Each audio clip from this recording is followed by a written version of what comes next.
Hello my dear students, welcome back to Magnet Brains, the only channel where you get 100% free and quality education without any paid subscription. This is Saloni Pandey, your psychology educator. So chapter number 5, that is sensory, attentional and perceptual processes, हमने कर लिया है complete with each and every topic discussion. I hope so आपने वो सभी lectures देखे होंगे और chapter आपको बहुत अच्छे से clear हो गया होगा, even crystal clear हो गया होगा. So chapter was based on sensory processes, attentional processes and perceptual processes, जहाँ पर हमने human sense organs की बात करी, हमने visual sensation, साथ ही साथ में auditory sensation, what is attention, attention के कितने सारे types होते हैं और इसी के साथ साथ में perception क्या होता है, perceiver क्या होता है, illusions क्या होते हैं and what is the socio-cultural influence of या socio-cultural influence ऑन परसेप्शन. ये सारा सब कुछ इन डिटेल हम ऑलरेडी हमारे प्रीवियस लेक्चर्स में डिस्कस कर चुके हैं. अब बात आ जाती है, क्योंकि चैप्टर पूरी तरह से कंप्लीट है तो एनसीईआरटी सॉल्यूशंस की, यानी कि at the end of the chapter जो क्वेश्चंस आपसे पूछे गए हैं आपकी बुक में, उन क्वेश्चंस को आंसर करने की. सो अब तक जो भी सारा कुछ पढ़ा उसका टेस्ट होने वाला है, ठीक है. उससे रिलेटेड क्वेश्चंस आपसे पूछे जाएंगे और आपको बताने हैं उन क्वेश्चंस के आंसर. लेकिन मैं यहाँ पर क्यों हूँ? मैं यहाँ पर आपको आंसर्स में हेल्प करने के लिए हूँ, यानी कि हम पढ़ेंगे क्वेश्चंस को, क्वेश्चंस का मीनिंग हम समझेंगे और साथ ही साथ में हम ये देखेंगे कि क्वेश्चंस को आंसर कैसे करना है, क्या सारे पॉइंट्स आपको आंसर के अंदर इंक्लूड करने हैं. लेकिन एक बात मैं आपको याद दिला दूं कि आप एनसीईआरटी सॉल्यूशंस मेरे साथ में कर रहे हो और जब आप मेरे साथ में एनसीईआरटी सॉल्यूशंस करते हो तो आप होते हो एक बेनिफिट में. और बेनिफिट क्या होता है? वो होता है कि आपका आंसर राइटिंग पैटर्न कैसा होना चाहिए और आपके आंसर राइटिंग पैटर्न के साथ साथ में एक और चीज कि आप अपने आंसर को कैसे ज्यादा से ज्यादा इफेक्टिव बना सकते हो और साथ ही साथ में आप अभी से आंसर राइटिंग प्रैक्टिस भी कर सकते हो. देखो, अब आप क्लास 11th में आ चुके हो और अब आप जो है कुछ ही टाइम में ग्रेजुएशन लेवल पर जाओगे, मे बी किसी एग्जाम की प्रिपरेशन करोगे या हायर स्टडीज करोगे. तब आपको जो है बच्चों जैसे आंसर्स तो नहीं लिखने हैं, तो आपके आंसर्स कैसे होने चाहिए, प्रेजेंटेशन कैसा होना चाहिए, ये सारी चीज़ों की प्रैक्टिस हम स्टार्ट करेंगे आज से ही. और उसके लिए हम ये देखेंगे कि आपको क्वेश्चंस को किस तरह से आंसर करना होता है. देखो, चैप्टर तो हमने पढ़ लिया, चैप्टर तो बिल्कुल अच्छे से पूरी तरह से कंप्लीट हो गया, बट चैप्टर कंप्लीशन के साथ साथ में क्वेश्चंस को भी तो आंसर करना है. और क्वेश्चंस के आंसर्स में पॉइंट्स क्या लिखोगे चलो ये भी पता है, बट एग्जैक्टली कैसे लिखोगे वो मैं आपको बताने वाली हूँ और हम और आप मिलकर यहाँ पर करेंगे एनसीईआरटी सॉल्यूशंस. सो रेडी हो मेरे साथ में? चलो स्टार्ट करते हैं आपके इस बुक से, इस चैप्टर से रिलेटेड जो भी सारे क्वेश्चंस हैं वो और उनके आंसर्स. आपको क्या करना है? आपको सबसे पहली चीज तो आंसर्स पर ध्यान देना है कि क्या क्या सारा कुछ लिखना है और इसी के साथ साथ में एक नोटबुक और पेन अपने साथ में रखनी है और साथ ही साथ में बुक भी अपने साथ में रखनी है. तो बुक से हम देखेंगे क्वेश्चंस को और आंसर्स में आपको कौन कौन से पॉइंट्स लिखने हैं और कैसे लिखने हैं, ये सारा कुछ हम करेंगे डिस्कस इन डिटेल. सो अब ज्यादा टाइम नहीं गवाते हैं और स्टार्ट करते हैं. Question number 1. So it says explain the functional limitation of sense organs.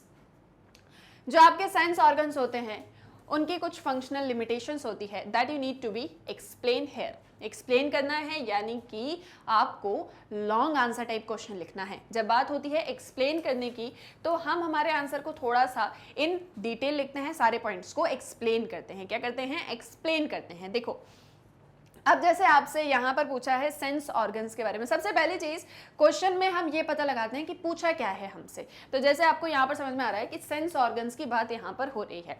अब ह्यूमन सेंस ऑर्गन्स आपने इस चैप्टर के अंदर पढ़ा हुआ है, ठीक है.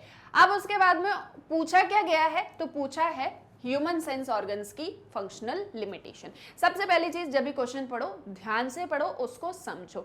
एक बार क्वेश्चन पढ़ने से समझ में नहीं आता, एटलीस्ट 2-3 बार उसको पढ़ो तो एग्जैक्ट समझ में आएगा कि क्या एक चीज पूछी जा रही है. देखो, वैसे तो इतने बड़े हो गए और इतने टाइम से मेरे साथ में एनसीईआरटी सॉल्यूशंस कर रहे हो तो इतना एक अंदाजा तो होगा ही, बट जो भी स्टूडेंट्स न्यू हैं उन्हें तो मुझे पता नहीं है. तो आप सभी के लिए एक बार मैं वापस से सारी चीजें बताती चलूंगी साथ साथ में, ठीक है.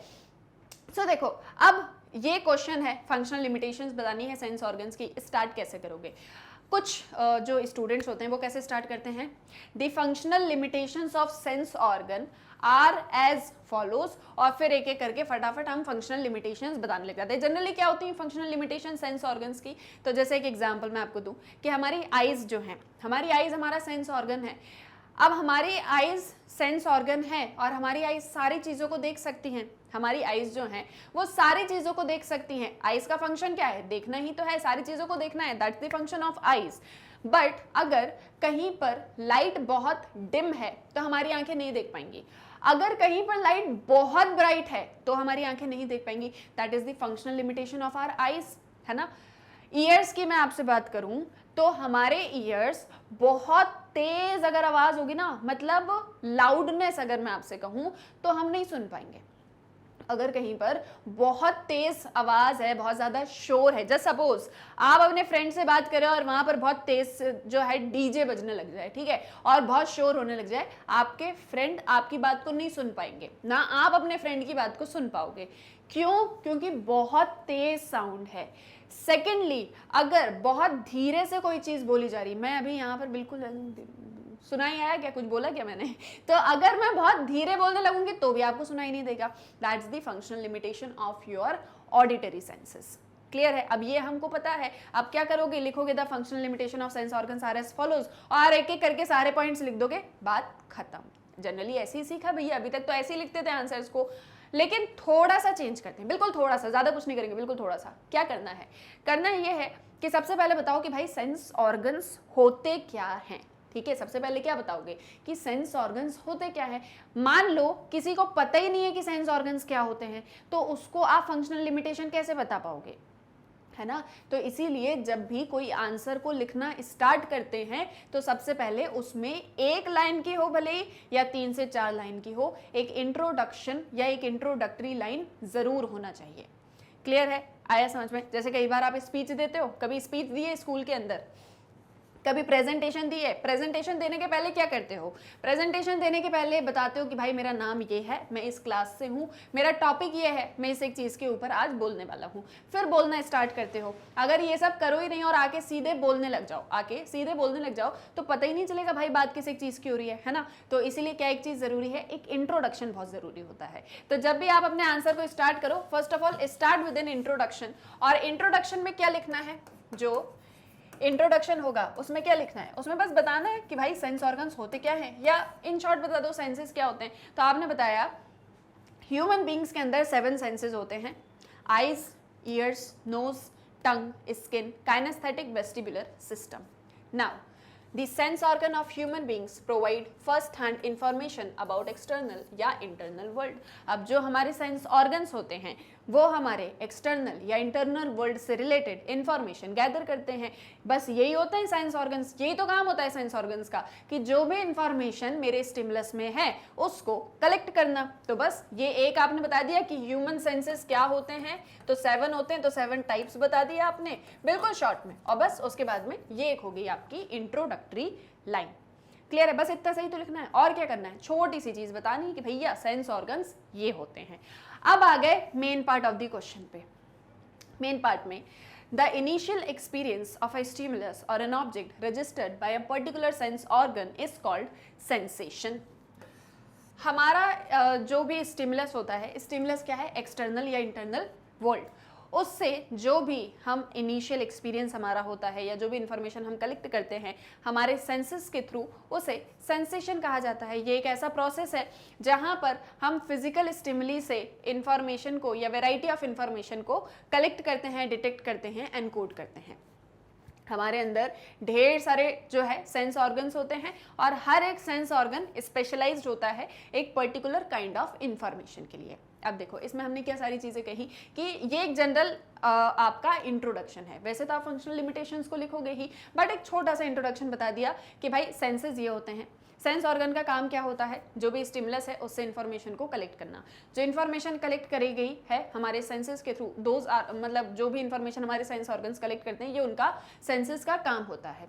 अब उस इंफॉर्मेशन को जब हम कलेक्ट करते हैं तो हम उसको एनकोड करने की कोशिश करते हैं और हर एक सेंस ऑर्गन रिस्पॉन्सिबल होता है इंफॉर्मेशन को कलेक्ट करने के लिए, पर्टिकुलर काइंड ऑफ इंफॉर्मेशन को कलेक्ट करने के लिए। अब जैसे आपकी आंखें हैं, आंखें सुन सकती हैं क्या? आपकी नहीं सुन सकती, सिर्फ देख सकती हैं, क्योंकि वो उसी के लिए रिस्पॉन्सिबल हैं। तो सेम वे में आपने ये भी लिख दिया कि हर एक सेंस ऑर्गन स्पेशलाइज्ड होता है पर्टिकुलर काइंड ऑफ इंफॉर्मेशन के साथ में डील करने के लिए। हाउएवर ये एक चीज भी इंपॉर्टेंट है। अब देखो ये लाइन इंपॉर्टेंट है कि हमने ये तो बताया कि सेंसेस क्यों होते हैं, क्या उनका काम होता है और वो इंफॉर्मेशन को कलेक्ट करते हैं, बट बहुत बार ऐसा होता है कि हमारे सेंस ऑर्गन्स कुछ लिमिटेशंस के साथ में फंक्शन करते हैं, या हमारे सेंस ऑर्गन्स को काम करने में कुछ लिमिटेशंस को फेस करना पड़ता है। क्लियर है? आया समझ में? मैं आपसे ये नहीं कह रही कि इतनी सारी कहानी आप लिखो, ठीक है, लेकिन ये जस्ट एक इंट्रोडक्टरी पार्ट है। आप इतने में से 3 लाइन तो याद रखोगे ही, इतने में से 3 लाइन आपको याद रहेगी कि ह्यूमन सेंसेस ये होते हैं, सेंसेस का काम होता है इंफॉर्मेशन को कलेक्ट करना, और जो इंफॉर्मेशन भी हम कलेक्ट करते हैं उस इंफॉर्मेशन को कलेक्ट करने के लिए कोई भी मतलब पर्टिकुलर सेंस ऑर्गन रिस्पॉन्सिबल होता है। आप चाहो तो ये भी लिख दो और शॉर्ट में बताना है तो शॉर्ट में बता दो। मैंने जस्ट आपको सारे पॉइंट्स बता दी कि आप ये चीजें इसके अंदर नोट डाउन कर सकते हो। That's your introductory part. उसके बाद में आपने ये बताया कि सेंस ऑर्गन का काम तो मतलब इंफॉर्मेशन कलेक्ट करना है, बट उसके साथ साथ में सेंस ऑर्गन्स कुछ लिमिटेशंस के साथ में काम करते हैं। और अब आप आओगे main part of the answer पे, जहां पर आप ये लिखोगे कि the functional limitations of sense organs are as follows. Clear है? ये किसके बाद लिखोगे? इस एक पॉइंट के बाद में, कि जो फंक्शनल लिमिटेशंस हमारे सेंस ऑर्गन्स फेस करते हैं वो कुछ इस तरह से हैं, और फिर एक एक करके पॉइंट वाइज आंसर लिखोगे। कोई भी इस क्वेश्चन के आंसर को पैराग्राफ में मत लिखना। अगर आप पैराग्राफ में लिखने बैठ जाते हो, तो कहीं ना कहीं आपका आंसर ऐसा लगेगा बहुत ही लेंदी और बहुत ही सारा कुछ आपने उसके अंदर इंक्लूड कर दिया। लेकिन अगर आप पॉइंट वाइज लिखते हो, सबसे पहली चीज तो नीट एंड क्लीन दिखता है, और साथ ही साथ में हाईलाइट होता है। अपने आप में आंसर जो होता है ना वो हाईलाइट होता है। कैसे? देखो अभी समझ में आएगा। अब मैंने आपसे कहा कि कौन कौन सी फंक्शनल लिमिटेशंस होती हैं, तो सबसे पहले मैंने एग्जांपल लिया आइस का। तो अब मैं आइस का एग्जांपल ले रही हूँ, तो मैंने आइस पर ऐसे बॉक्स बना दिया। अब आपको इस पूरे पेज में या बोर्ड पर आपको जितने भी वर्ड्स दिख रहे हैं उसमें एक चीज हाईलाइट हो रही है, ये वाला बॉक्स। क्यों? क्योंकि मैंने डिफरेंट पेन यूज करा और मैंने वहां पर एक बॉक्स बना दिया, तो वो एक चीज हाईलाइट हो जाती कि अच्छा यहाँ पर आपने ये वाला पॉइंट लिखा है। अब यहाँ पर मैं एक और चीज हाईलाइट कर दूं। अभी आपको कुछ नहीं दिख रहा, अभी तो सब नॉर्मल दिख रहा है, सारे वर्ड्स वगैरह लिखे हुए हैं। अब मैंने ये एक पॉइंट को और हाईलाइट कर दिया।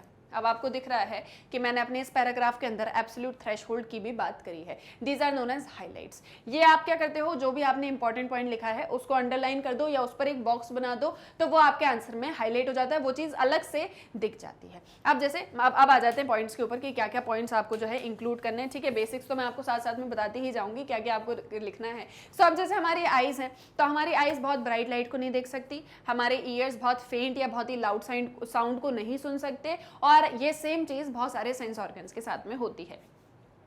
एज ह्यूमन बींग्स हम हमारे सेंस ऑर्गन्स को लेके बहुत सारी लिमिटेशंस को फेस करते हैं। और अब क्योंकि हमारे सेंसेस मतलब जैसे मैंने तो ये आपको बता दिया कि बहुत सारी लिमिटेशंस होती हैं, बट कोई चीज़ हमारे सेंसेस के थ्रू नोटिस हो उसके लिए ज़रूरी होता है कि उसके अंदर ऑप्टिमल इंटेंसिटी या मैग्नीट्यूड होना चाहिए। जैसे मैंने आपसे कहा कि हमारे जो ईयर्स हैं वो बिल्कुल फेंट, बिल्कुल धीमा और बहुत ही तेज साउंड को नहीं सुन सकते, तो एक उसका एवरेज होना चाहिए ना कि कितना मुझे सुनाई आएगा। अब जैसे मैं अभी जिस भी एक पिच के साथ में या जिस भी एक लाउडनेस के साथ में बोल रही हूँ वो आपको सुनाई आ रहा है, वो आपको समझ में आ रहा है, वो आपके कानों में चुभ भी नहीं रहा होगा और ना ही वो आपको ऐसा लग रहा होगा कि बहुत ही धीरे बोला जा रहा है। लेकिन अभी मैं यहाँ पर बिल्कुल चिल्लाने लग जाऊँ, बहुत तेज तेज चिल्लाने लग जाऊँ, तो आपको ऐसा लगेगा कि अरे मैडम क्या कर रही हो, थोड़ा सा शांत हो जाओ। ठीक है, बोलोगे ना ऐसा। फिर अगर मैं बिल्कुल धीरे बोलने लग जाऊँ तो आपको ऐसा लगेगा क्या मेरे को कुछ सुनाई नहीं आ रहा, थोड़ा तेज तो बोलो। तो एक इंटेंसिटी होना चाहिए, एक मैग्नीट्यूड होना चाहिए कि इतने लेवल तक आप तक मेरी बात पहुंचेगी। क्लियर है? तो वो एक चीज कही जा रही है कि एक ऑप्टिमल इंटेंसिटी या मैग्नीट्यूड होना चाहिए, तभी मेरा जो सेंसरी रिसेप्टर है वो किसी इंफॉर्मेशन को कलेक्ट कर सकता है। एक स्टिमुलस जिसके अंदर मिनिमम वैल्यू होती है नोटिस करने की, उस मिनिमम वैल्यू को हम एब्सोल्यूट थ्रेशोल्ड या एब्सोल्यूट लिमिट बोलते हैं, जिसे AL कहा जाता है। इसमें एक एग्जांपल दिया था मैंने, आपको याद होगा चैप्टर में, कि आपके पास में एक ग्लास ऑफ वाटर है, प्लेन ग्लास ऑफ वाटर, ठीक है, उस वाटर के अंदर आपने बिल्कुल 2-4 दाने डाले शक्कर के, तो वो आपको मीठा नहीं लगेगा। आपने 2-4 और डाले तो भी शायद मीठा नहीं लगेगा। पर आपने एक स्पून फुल ऑफ शुगर उसके अंदर डाला, फिर आप उसको मिक्स करोगे तो वो आपको पानी मीठा लगने लगेगा। हो सकता है अब भी ना लगे, लेकिन थोड़े टाइम बाद दूसरा जब आपने स्पून डाला तब वो आपको बिल्कुल परफेक्ट स्वीटनेस उस वाटर के अंदर आपको लगने लगेगी। तो ये जो मिनिमम वैल्यू है कि कितना शक्कर ऐड करने पर आपको वो वाटर स्वीट लग रहा है, this is called the absolute threshold या एब्सोल्यूट लिमिट, या इसे मिनिमम वैल्यू ऑफ स्टिमुलस भी कहा जाता है। ये एएल और डीएल हमने हमारे चैप्टर के अंदर पढ़ा था। तो यहाँ पर यही एक चीज़ बताई जा रही है कि सबसे पहली चीज़ तो बहुत सारी लिमिटेशंस होती हैं, बट इस लिमिटेशन के अलावा एक हमको मैग्नीट्यूड या एक ऑप्टिमल इंटेंसिटी की ज़रूरत होती है ताकि हमारे सेंसेस किसी इंफॉर्मेशन को नोटिस या कलेक्ट कर सकें। यहाँ पर उस मिनिमम वैल्यू को एएल या एब्सोल्यूट थ्रेशहोल्ड कहा जाता है। Now absolute threshold is not a fixed point. अब जैसे मैंने आपसे कहा कि आपके पास में एक ग्लास ऑफ वाटर है, देखो ये जो एग्जांपल दे रही हूँ ना, ये बुक के अंदर भी दिया है, तो आप चाहो तो उसको भी इंक्लूड कर सकते हो, ठीक है।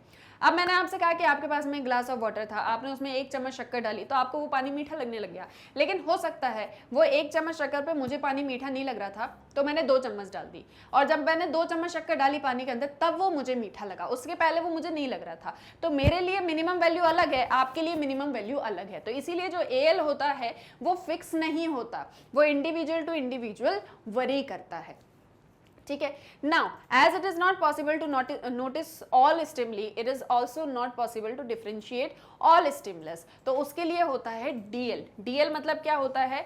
Difference limit. डिफरेंस लिमिट का मतलब ये कि जैसे मैंने अभी आपसे कहा कि आपके पास में एक ग्लास ऑफ वाटर था, आपने इसमें 1 चम्मच शक्कर डाली तो आपको मीठा लगा। जब आपने इसी ग्लास के अंदर 1 और 1 मतलब 2 चम्मच शक्कर डाली तो थोड़ा ज़्यादा मीठा हो गया। जब आपने इसके अंदर 3 चम्मच शक्कर डाली तो आपको ये पानी फुल मीठा लगने लग गया, ठीक है। मतलब अब तो जो है चाशनी की तरह हो गया, एक एग्जाम्पल, ठीक है। तो अब इस एक पॉइंट से इस एक पॉइंट का जो डिफरेंस होता है that is called difference limit या डिफरेंस थ्रेशहोल्ड, क्योंकि एब्सोल्यूट थ्रेशहोल्ड जो है वो फिक्स पॉइंट नहीं होता।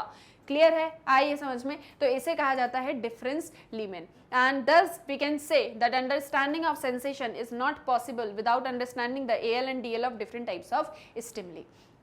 तो अब अगर आप चाहते हो कि आपको किसी तरह की सेंसेशन समझ में आए या आपके सेंसेस किसी तरह की इंफॉर्मेशन को कलेक्ट करें, तो उसके लिए उसका एएल और डीएल जानना आपके लिए उतना ही ज़्यादा इम्पॉर्टेंट हो जाता है, क्योंकि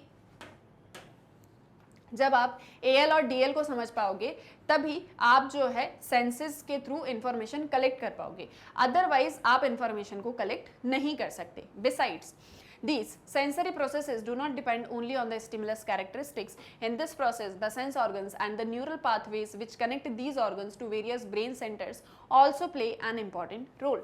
तो यहाँ पर सिर्फ और सिर्फ आपके सेंसेस ही इंपॉर्टेंट नहीं होते हैं कि आपके सेंसेस ने जो इन्फॉर्मेशन कलेक्ट करी। आपके सेंसेस इन्फॉर्मेशन कलेक्ट कर सकते हैं, लेकिन अगर वो इन्फॉर्मेशन आपके ब्रेन तक नहीं पहुँच रही, उसका प्रोसेसिंग नहीं हो रहा, तो भी आपके सेंसेस के थ्रू इन्फॉर्मेशन जो है वो आगे प्रोसेस नहीं होगी, जिसकी वजह से आपका जो सेंसेशन मतलब जिसकी वजह से क्या हो सकता है कि आपके स्टिमुलस कैरेक्टरिस्टिक्स का आप पता नहीं लगा सकते। और एक सेंस ऑर्गन जो होता है वो स्टिमुलस को जो भी इंफॉर्मेशन है रिसीव करता है, फिर उसको ब्रेन तक पहुंचाता है। इस अगर पाथवे में, इस एक पूरे रास्ते में कि इंफॉर्मेशन जो है, मान लो कोई इंफॉर्मेशन मेरी आंखों ने देखी, उसको जो है इंफॉर्मेशन को कलेक्ट किया, फिर मेरे ब्रेन तक पहुंचाया, लेकिन उस एक पाथ में किसी तरह का कोई ब्रेकेज है या किसी तरह का कोई डिफेक्ट है, तो क्या होगा, मैं लॉस ऑफ सेंसेशन मेरे अंदर हो जाएगा, मतलब मैं चीज़ों को सेंस ही नहीं कर पाऊंगी। तो इसीलिए वो आपके जो हायर ब्रेन सेंटर्स तक जो इन्फॉर्मेशन रीच हो रही है उसमें किसी तरह का स्ट्रक्चरल या फंक्शनल डिफेक्ट ना हो, ये एक चीज़ भी बहुत ज़्यादा इंपॉर्टेंट होती है। क्लियर है? आए यहाँ तक समझ में? I hope so. इतने में कोई डाउट नहीं होगा कि फर्स्ट क्वेश्चन के आंसर को कैसे लिखना है। तो मैंने आपको पॉइंट्स बता दिए कि आपको ये पॉइंट्स इसके अंदर इंक्लूड करने हैं कि फंक्शनल लिमिटेशंस क्या क्या होती हैं।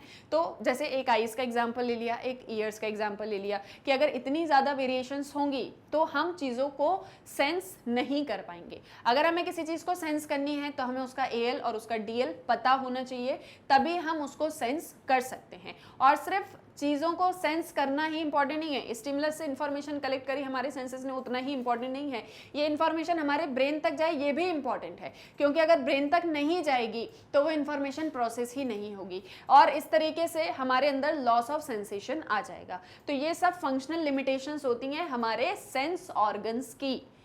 क्लियर है, आया ये भी यहाँ तक समझ में? आई होप इतने में कोई डाउट नहीं होगा। और इसको आपको क्या करना है, जस्ट आपको आंसर को पॉइंट्स में लिखना है। एक इंट्रोडक्शन आपको देना है, फिर जब आप स्टार्ट करते हो तो पॉइंट्स में अपने आंसर को लिखो। एक तरफ आइज वाला पॉइंट लिख दो, सेकंड पॉइंट में ईयर्स वाला लिख दो, थर्ड में ऑप्टिमल इंटेंसिटी का लिख दो, फोर्थ में एएल लिख दो, फिफ्थ में डीएल लिख दो, फिर उसके बाद में ब्रेन और पाथवेज वाली जो बातें हैं वो सारा कुछ लिख दो, और फाइनली कंक्लूड कर दो कि these are the functional limitations of our sensory organs या आर सेंस ऑर्गन्स। बस उसी चीज को लिखना है जो क्वेश्चन में पूछा था, उसी एक चीज का कंक्लूजन लिखना है। तो आंसर क्या बता रही हूँ मैं इस एक चीज से कि आंसर थोड़ा सा नीट एंड क्लीन दिखता है, साथ ही साथ में ऐसा लगता है कि हाँ आपने सारे पॉइंट्स को इंक्लूड किया है और यहाँ पर आप एक तरीके से स्मार्ट वर्क भी कर रहे होते हो।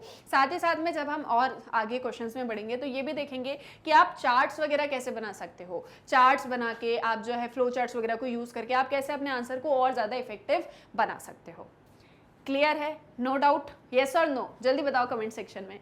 ठीक है, अब आ जाओ सेकंड क्वेश्चन पे। So what is mean by light and dark adaptation, how do they take place? अब ये जो हमारा क्वेश्चन नंबर 2 है, ये 2 पार्ट्स में हमसे पूछा गया है। फर्स्ट पार्ट है कि लाइट और डार्क एडेप्टेशन का मतलब क्या होता है। सेकेंड पार्ट है कि लाइट और डार्क एडेप्टेशन कैसे काम करते हैं, how do they take place. अब क्योंकि 2 पार्ट्स में क्वेश्चन है तो आंसर भी 2 पार्ट्स में करना होगा, बट एक पैटर्न क्या होगा, कैसे करोगे आंसर को, तो देखो मतलब कैसे लिखोगे आंसर को। तो सबसे पहले एक होगा इंट्रोडक्शन,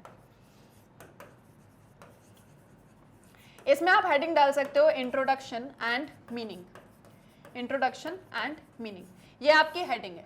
ठीक है, ये आपकी हेडिंग है। इसमें आपने बताया कि लाइट और डार्क एडेप्टेशन क्या होता है, और उससे भी पहले आप ये बताओगे कि विजुअल एडेप्टेशन क्या होता है। उसके भी पहले आप क्या बताओगे कि विजुअल एडेप्टेशन क्या होता है। फिर आप बताओगे कि विजुअल एडेप्टेशन के ही 2 टाइप्स होते हैं, एक होता है लाइट एडेप्टेशन और एक होता है डार्क एडेप्टेशन। क्लियर है? आया समझ में? फिर इसके बाद में हेडिंग डालोगे लाइट एडेप्टेशन, फिर लाइट एडेप्टेशन एक्सप्लेन करोगे, फिर डार्क एडेप्टेशन, फिर डार्क एडेप्टेशन को एक्सप्लेन करोगे, फिर ये दोनों प्रोसेसेस कैसे काम करते हैं वो आप बताओगे, और फाइनली कंक्लूजन। आया समझ में? क्लियर हो रहा है कि एक चीज मैंने आपसे कही कि यहाँ पर तो आपने विजुअल एडेप्टेशन बता दिया कि इसका क्या मीनिंग होता है, एक्सेट्रा एक्सेट्रा। फिर आपकी सेकेंड हेडिंग जो होगी that will be light adaptation.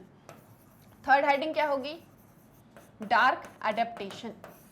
इसके बाद में वर्किंग, क्या लिखोगे आप? हेडिंग डालोगे वर्किंग, कि ये दोनों कैसे काम करते हैं, और वो आपने बताया, और फिर उसके बाद में कंक्लूजन। तो जस्ट हेडिंग्स, बस मैं जो आपको बोल रही हूँ ना स्मार्ट वर्क। बहुत बार क्या होता है, देखो आंसर हमें भी पता है, आंसर हमारे फ्रेंड को भी पता है, लेकिन बहुत बार ऐसा होता है ना कि हमारे फ्रेंड के 2-3 मार्क्स ज़्यादा आ जाते हैं, हमारे कम आ जाते हैं। चलो 2-3 मार्क्स से कोई फर्क नहीं पड़ता, उसके 10 नंबर ज़्यादा आ गए, आपके 10 नंबर कम आ गए। क्यों? क्या कारण था? दोनों ने सेम चीज़ पढ़ी, दोनों को दोनों चीज़ बिल्कुल प्रॉपरली पता थी, मतलब दोनों ही स्टूडेंट्स को सारे कंसेप्ट बहुत अच्छे से क्लियर थे, बट उसके मार्क्स ज़्यादा आ गए। क्यों आ गए? क्योंकि उसने सिर्फ पेजेस को नहीं भरा, बल्कि उसने एक पैटर्न को फॉलो करा। तो बहुत बार ऐसा होता है कि हम बहुत सारे पेजेस लिख देते हैं, बहुत सारा आंसर सब कुछ लिख देते हैं, लेकिन हमको मार्क्स नहीं मिलते। कारण क्या होता है? हमारा प्रेजेंटेशन उतना ज़्यादा अच्छा नहीं होता as compare to our friends. तो अगर आप प्रेजेंटेशन अच्छा रखोगे तो आपके मार्क्स और ज़्यादा अच्छे आएंगे। और जैसे कि आपको नेक्स्ट ईयर बोर्ड्स एग्जाम को देना है, तो उसमें आपका आंसर राइटिंग पैटर्न प्रेजेंटेशन बहुत बहुत बहुत अच्छा होना चाहिए। क्लियर है? डाउट तो नहीं है यहाँ तक? तो इसीलिए मैं आपको अभी से इन चीज़ की प्रैक्टिस करा रही हूँ कि आपको आंसर्स कुछ इस एक पैटर्न में लिखना चाहिए। सिर्फ स्कूल लेवल बता रही हूँ, ऐसा नहीं है कि आगे तक ऐसे ही लिखोगे, बट अभी जिस लेवल पर हो वहाँ पर आपके आंसर्स कुछ इस तरह से होने चाहिए कि हेडिंग्स हैं उसके अंदर, हाइलाइट्स हैं उसके अंदर, फ्लो चार्ट्स हैं, पॉइंट वाइज आप लिख रहे हो, तो आंसर इफेक्टिव होता है। क्लियर? नो डाउट यहाँ तक? ठीक है, अब चलो आंसर पर आ जाओ। तो एडेप्टेशन जनरली होता क्या है, लाइट एडेप्टेशन या डार्क एडेप्टेशन क्या होता है कि जहाँ पर जैसे रेटिना पर जो भी इमेजेस वगैरह फॉल होती हैं, तो वो आपको किस तरीके से शो होती हैं और कौन से टाइम में कैसे होती हैं, ऐसे करके आपका पूरा विजुअल एडेप्टेशन जो हमने पढ़ा हुआ है, जस्ट आपको वो बिल्कुल शॉर्ट में बताना है, 1 या 2 लाइन में। फिर आपने बताया कि लाइट एडेप्टेशन उसका एक पार्ट है और डार्क एडेप्टेशन उसका एक पार्ट है। अब पहली बात आ जाती है लाइट एडेप्टेशन की। Light adaptation refers to the process of adjusting to bright light after exposure to dim light. For example, आप किसी मूवी हॉल में बैठे हुए थे मूवी हॉल में आप बैठे थे, मूवी वगैरह बढ़िया चल रही थी, तो सारा अंधेरा था, इतनी ज़्यादा लाइटिंग्स नहीं थी, सिर्फ आप स्क्रीन देख पा रहे हो, इतना प्रॉपर आपको दिख रहा था, बाकी पूरी तरफ अंधेरा था, ताकि आपका एक्सपीरियंस बड़ा अच्छा हो मूवी का, ठीक है।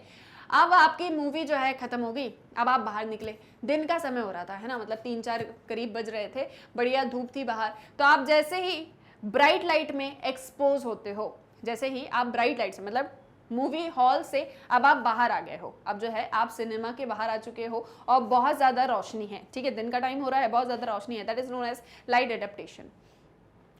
डिम लाइट से आप ब्राइट लाइट में आने में बहुत ही कम टाइम आपको लगता है, मुश्किल से 1 या 2 मिनट्स आप इजीली जो है अडेप्ट कर जाते हो।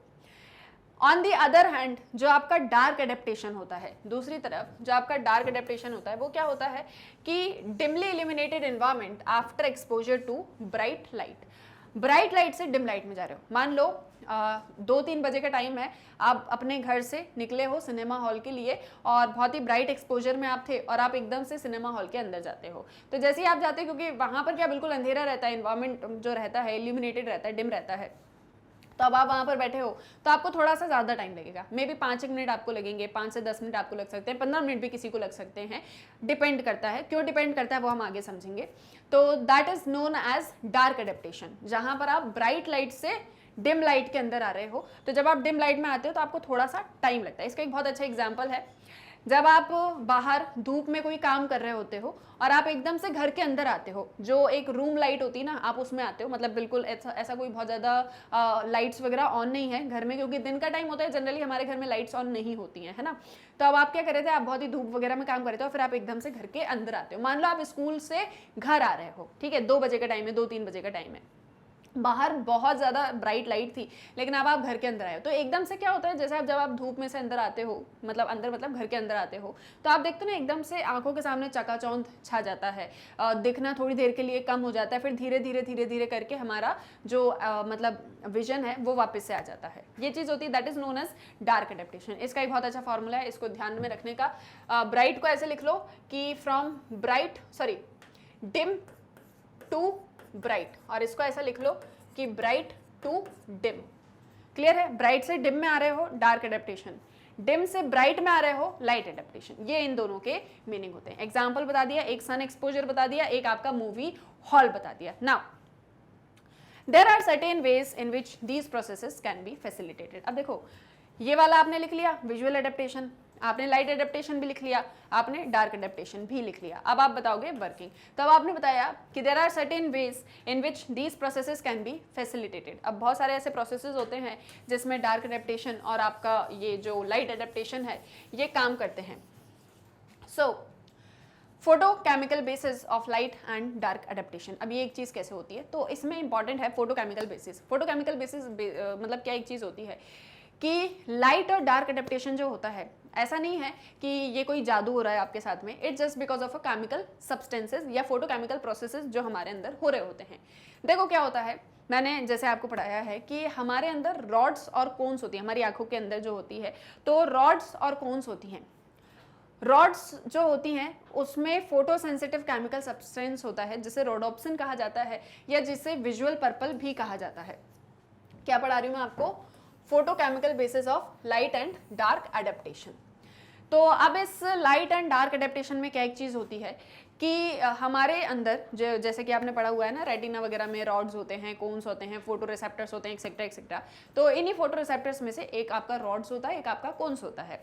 जो आपके रॉड्स होते हैं उनके अंदर एक रोडोप्सिन केमिकल होता है, सब्सटेंस होता है रोडोप्सिन, जिसे विजुअल पर्पल भी कहा जाता है। तो क्या होता है कि by the action of light the molecules of this chemical substance get bleached और broken down. Under such conditions the light adaptations takes place in the eyes. क्या होता है कि आप बहुत ही डिम लाइट से ब्राइट लाइट में जा रहे हो, ठीक है, मतलब अभी आपकी आंखों पर, फॉर एग्जाम्पल जैसे मैं आपको बताऊं कि ये अभी आपकी एक आंख है, अभी ये बिल्कुल डिम लाइट में थी, अभी बिल्कुल ही डिम लाइट के अंदर थी, अंधेरे में थी, ठीक है, और इसके अंदर रॉड्स हैं, रोडोप्सिन सब्सटेंस है। अब एकदम से क्या हुआ, ये आई ब्राइट लाइट में, एकदम से ये कहां पर आती है, आपकी ब्राइट लाइट में आती है। तो जैसे ही आप लाइट में आते हो तो लाइट आपकी आईज पर पड़ती है, आपके रोडोप्सिन पर पड़ती है, और रोडोप्सिन पर पड़ते ही जो मॉलिक्यूल्स होते हैं जो मॉलिक्यूल्स होते हैं इस केमिकल सब्सटेंस के, वो ब्रोक डाउन हो जाते हैं या वो ब्लीच हो जाते हैं, उनका कलर चेंज हो जाता है या फिर वो छोटे छोटे पीसेज में ब्रोक डाउन हो जाते हैं। Under such conditions the light adaptation takes place in the eyes, और ऐसे में क्या होता है कि लाइट एडेप्टेशन होता है। तो ये बहुत ही कम समय में हो जाता है, इसीलिए जब आप डिम से ब्राइट में जाते हो तो आपको 1 या 2 मिनट लगते हैं एडजस्ट करने में, ठीक है। ऑन द अदर हैंड जो डार्क एडेप्टेशन होता है, डार्क एडेप्टेशन क्या है कि आप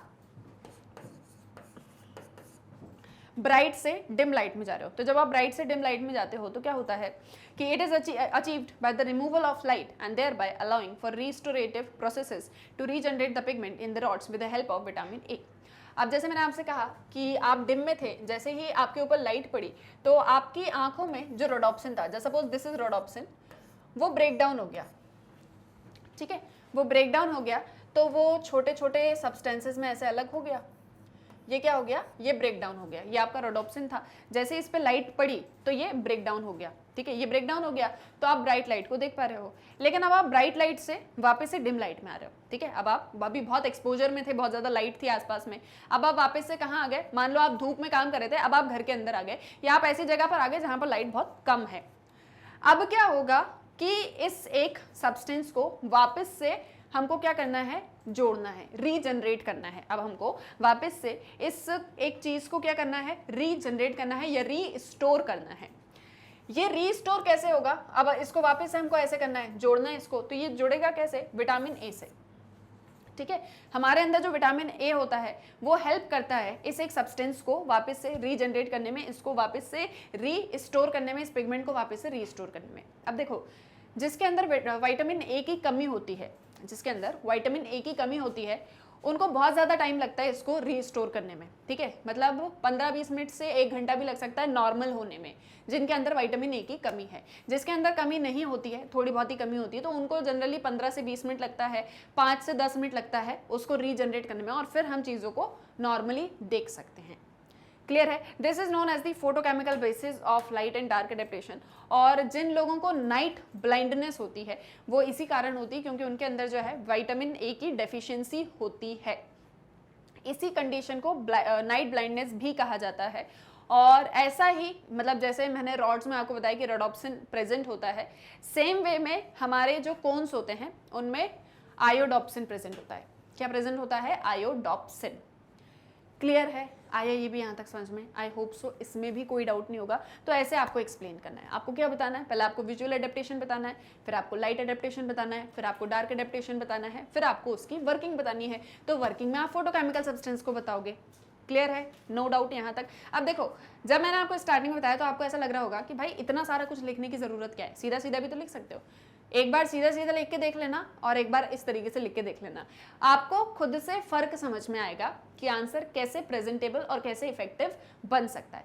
कुछ भी नहीं करना है, कुछ भी एक्स्ट्रा नहीं करना है, सिर्फ हाईलाइट करना है, हेडिंग्स बनानी है, कंक्लूजन लिखना है, दैट्स इट। और इस एक चीज की प्रैक्टिस आज से ही करोगे ना तो आपको एग्जाम टाइम्स में और ज़्यादा हेल्प मिल जाएगी। लेकिन अगर आप ऐसे सोचो कि अभी मैं जस्ट यूं ही आंसर्स फ्रेम कर लेता हूं या कर लेती हूं और जब मेरे एग्जाम्स होंगे तब मैं हाइलाइट्स कर दूंगी, चार्ट्स बना दूंगी, तो आपका टाइम जो है वो वेस्ट हो जाएगा क्योंकि आपकी प्रैक्टिस नहीं रहेगी। तो प्रैक्टिस आपको करनी है।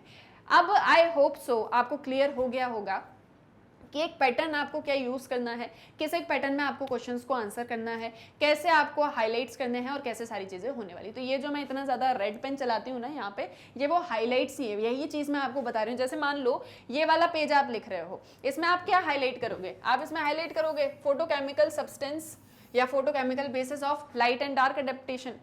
इसमें आप बताओगे कि हमारी जो रॉड्स होती हैं उसमें रोडोप्सिन या विजुअल पर्पल होता है।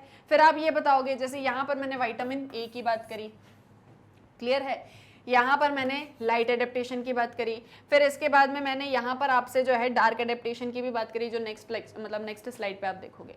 तो ये जस्ट हाईलाइट ही तो करना है, बस छोटा सा काम है। वो अगर आप कर लेते हो, पेन को जो है चेंज कर करके लिख लेते हो, तो वो आप ही को हेल्प करने वाला है। आई होप सो यहाँ तक कोई डाउट नहीं होगा जितना भी पढ़ा हमने। ठीक है, आ गया समझ में। अब आ जाओ थर्ड क्वेश्चन पे।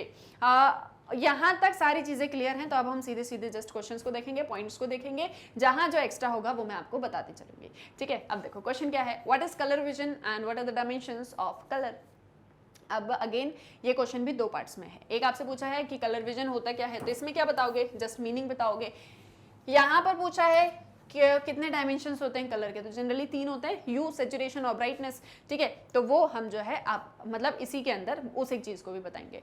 अब स्टार्ट कैसे करोगे, कलर विजन की ही बात हो रही है और स्टार्टिंग करी ही कलर विजन के साथ में है, तो मीनिंग ऑब्वियसली हमको स्टार्टिंग में बताना है, तो जस्ट आपकी हेडिंग होनी चाहिए मीनिंग ऑफ कलर विजन, ठीक है। Now see, color is a psychological property of our sensory experiences. It is created when our brain interprets the information received from the external world, and the light is described physically in terms of wavelength, not in terms of color. Color हमारे senses की एक psychological property है। देखो, हमारे senses जो होते हैं ना, वो अपने अकॉर्डिंग चीज़ों को देखते हैं, समझते हैं, हमारा ब्रेन अपने अकॉर्डिंग चीज़ों को इंटरप्रेट करता है, चैप्टर के अंदर पढ़ा है ना ये चीज़। तो ये जो कलर्स होते हैं ये हमारे सेंसेस की ही साइकोलॉजिकल प्रॉपर्टीज़ होती हैं। कलर तब क्रिएट होता है जब एक्सटर्नल वर्ल्ड से कोई इन्फॉर्मेशन हमारे ब्रेन को मिलती है, तब हम कलर को जो है समझ पाते हैं। जैसे मैंने आपसे कहा कि जो लाइट होती है, जब लाइट पड़ती है तो हम चीज़ों को देख सकते हैं, अगर लाइट नहीं होगी तो हम चीज़ों को नहीं देख सकते। फॉर एग्जाम्पल, मान लो अभी आप ये वीडियो देख रहे हो, आप ये वीडियो क्यों देख पा रहे हो, क्योंकि यहाँ पर जो बोर्ड है, मतलब जो बोर्ड मेरे पीछे आप देख रहे हो, इसमें वाइट बैकग्राउंड हमने यूज़ किया है, ब्लैक कलर से हमने लिखा हुआ है, और मैं भी आपको प्रॉपरली दिख पा रही हूँ क्योंकि आसपास में बहुत सारी लाइट है। जस्ट सपोज सारी लाइट्स को बंद कर दूं, सारी लाइट्स को बंद कर दूं और बोर्ड को भी ब्लैक कलर का कर दूं, ठीक है, तो क्या आप मुझे देख पाओगे? आप बोलोगे नहीं देख पाओगे। क्यों नहीं देख पाओगे? अब क्या लाइट का कोई कलर है? यहाँ पर लाइट है तो क्या लाइट का कोई कलर है? लाइट का कोई कलर नहीं होता, ठीक है, लाइट का कोई भी कलर नहीं होता। लाइट सिर्फ और सिर्फ वेवलेंथ के टर्म्स में डिस्क्राइब की जाती है। हम कलर्स को क्यों देख पाते हैं? क्योंकि जो विजिबल स्पेक्ट्रम होता है हमारे अंदर, it is a range of energy that our photoreceptors can detect। हमारे जो फोटोरिसेप्टर्स होते हैं ना हमारी आंखों के अंदर, वो इस विजिबल स्पेक्ट्रम को डिटेक्ट कर सकते हैं, इसीलिए हम कलर्स को देख पाते हैं। लाइट का कोई कलर नहीं होता। मैं आपसे क्या कह रही हूँ, जो लाइट होती है, जैसे हम बोलते हैं ना कि लाइट ट्रैवल करती है या साउंड ट्रैवल करता है लाइट के साथ में, एक्सेट्रा एक्सेट्रा, लाइट का कोई कलर नहीं है। कलर जो है वो हमारे ब्रेन इंटरप्रेट करते हैं, और उसका कारण ये है कि जो विजिबल स्पेक्ट्रम होता है उसे हमारे फोटोरिसेप्टर्स डिटेक्ट कर सकते हैं। द एनर्जी लोअर और higher than the visible spectrum is harmful to the eyes. The sunlight is a perfect mixture of 7 colour just like a rainbow. अब जो विजिबल स्पेक्ट्रम है, आपका विजिबल स्पेक्ट्रम पढ़ा है ना आपने कि आप इतनी रेंज तक जो है चीज़ों को देख सकते हो, 380 से लेकर 780 तक एक्सेट्रा एक्सेट्रा। अब आप इतनी चीज़ों को देख सकते हो, आपके फोटोरिसेप्टर्स डिटेक्ट कर सकते हैं, लेकिन उससे ज़्यादा लाइट या उससे ज़्यादा विजिबल स्पेक्ट्रम अगर देखेगा या आपकी उसकी एनर्जी ज़्यादा या कम होगी तो वो आपकी आंखों को अफेक्ट कर सकता है। तो इसीलिए जो एक परफेक्ट मिक्सचर कलर का माना जाता है वो सनलाइट से माना जाता है। सनलाइट क्या करती है? रेनबो बनाती है। रेनबो में 7 कलर्स होते हैं, जिसे क्या कहा जाता है? विबग्योर कहा जाता है। ये विबग्योर का जो है ये एक एक्रोनिम है, acronym for violet, indigo, blue, green, yellow, orange and red. तो अब जो आपका पहला क्वेश्चन था वो क्या था? What is colour vision? तो कलर विजन यानी कि ये जो अभी हमने पढ़ा कि एक साइकोलॉजिकल प्रॉपर्टी कलर्स की जो हमारे सेंसेस एक्सपीरियंस करते हैं। अब second part of the question क्या है? What are the dimensions of colour, यानी कलर के कितने डायमेंशंस होते हैं। तो फिर आप सेकंड पार्ट को यहां से स्टार्ट करोगे, डायमेंशंस ऑफ कलर। अब जनरली देखो, a person with normal color vision can distinguish more than 7 million different shades of color। एक जो नॉर्मल पर्सन होता है वो 7 मिलियन से भी ज्यादा डिफरेंट शेड्स ऑफ कलर को आइडेंटिफाई कर सकता है। जैसे हम बोलते हैं ना कि ये लाइट पिंक है, ये बेबी पिंक है, ये पिंक का थोड़ा और ज्यादा डार्क शेड है, ये पिंक में और ज्यादा लाइटर शेड है। तो जनरली जो कलर्स होते हैं जिनके बारे में अभी हम यहाँ पर डिस्कस करेंगे, उसके अलावा आप 7 मिलियन डिफरेंट शेड्स को जो है क्या कर सकते हो? डिस्टिंग्विश कर सकते हो एक normal person. Now, the experiences of color can be described in terms of 3 basic dimensions। But अगर हम इसके basic dimensions की बात करें तो वो generally 3 होते हैं। कौन कौन से होते हैं? Hue, saturation and brightness। अब जैसे यहाँ पर लिखा है वैसे भी लिख सकते हो, अदरवाइज क्या कर सकते हो? एक चार्ट बना सकते हो। चार्ट कैसे बनाओगे? जैसे यहाँ पर लिखा हुआ है द डायमेंशंस ऑफ कलर, तो जस्ट यहाँ से आपने ऐसे 3 एरोज लेने हैं and just write simply hue, saturation and brightness. और बस ये आपने इतना किया और जस्ट ये एक तरीके का चार्ट बन गया, ठीक है। और फिर उसके बाद में एक एक करके इन तीनों को हम डिस्क्राइब करेंगे कि बेसिकली ये क्या होते हैं। तो आपने बताया कि जैसे ह्यू है, तो ह्यू क्या है, ये क्रोमेटिक कलर्स की प्रॉपर्टी है। जनरली जो हमने चैप्टर के अंदर पढ़ा तो कलर्स कितने तरह के होते हैं, दो तरह के होते हैं, एक होते हैं क्रोमेटिक, एक होते हैं एक्रोमेटिक। तो जितने भी क्रोमेटिक होते हैं वो ह्यू के अंदर आते हैं। इसमें बेसिकली देखो रेड, ब्लू और ग्रीन, यही तीन कलर होते हैं जो अब मतलब हमने जो पढ़ा है, तो उसमें क्या क्या पॉइंट्स आप ऐड करोगे, तो इसमें रेड, ब्लू और ग्रीन बस यही कलर्स होते हैं। Hue differs with wavelength and each color is identified with a specific wavelength. Hue में क्या होती है, मतलब hue जो होता है ना वो wavelength के थ्रू डिफर करता है। मुझे नहीं पता आपने कभी ये देखा है या नहीं देखा है, बट जनरली ये एग्जांपल मैंने आपको चैप्टर में भी दिया था कि जब आप फोटोज वगैरह एडिट करते हो तो उसमें एक ह्यू का ऑप्शन आता है, आप उस पर कभी क्लिक करके देखोगे तो उसमें आपको वेवलेंथ्स दिखेंगी कलर की। जैसे फॉर एग्जाम्पल जस्ट सपोज यहां पर आपका रेड कलर है, तो यहां पर बिल्कुल ब्राइट रेड होगा, फिर ये रेड जो है धीरे धीरे धीरे करके बिल्कुल लाइटर होता हुआ चला जाएगा। क्लियर है, आए यहां तक समझ में? तो इस तरीके से जो आपका ह्यू होता है उसमें क्या सारी चीजें होती हैं, वेवलेंथ होती हैं, और कलर जो है वो इन्हीं वेवलेंथ्स के थ्रू हम आइडेंटिफाई करते हैं।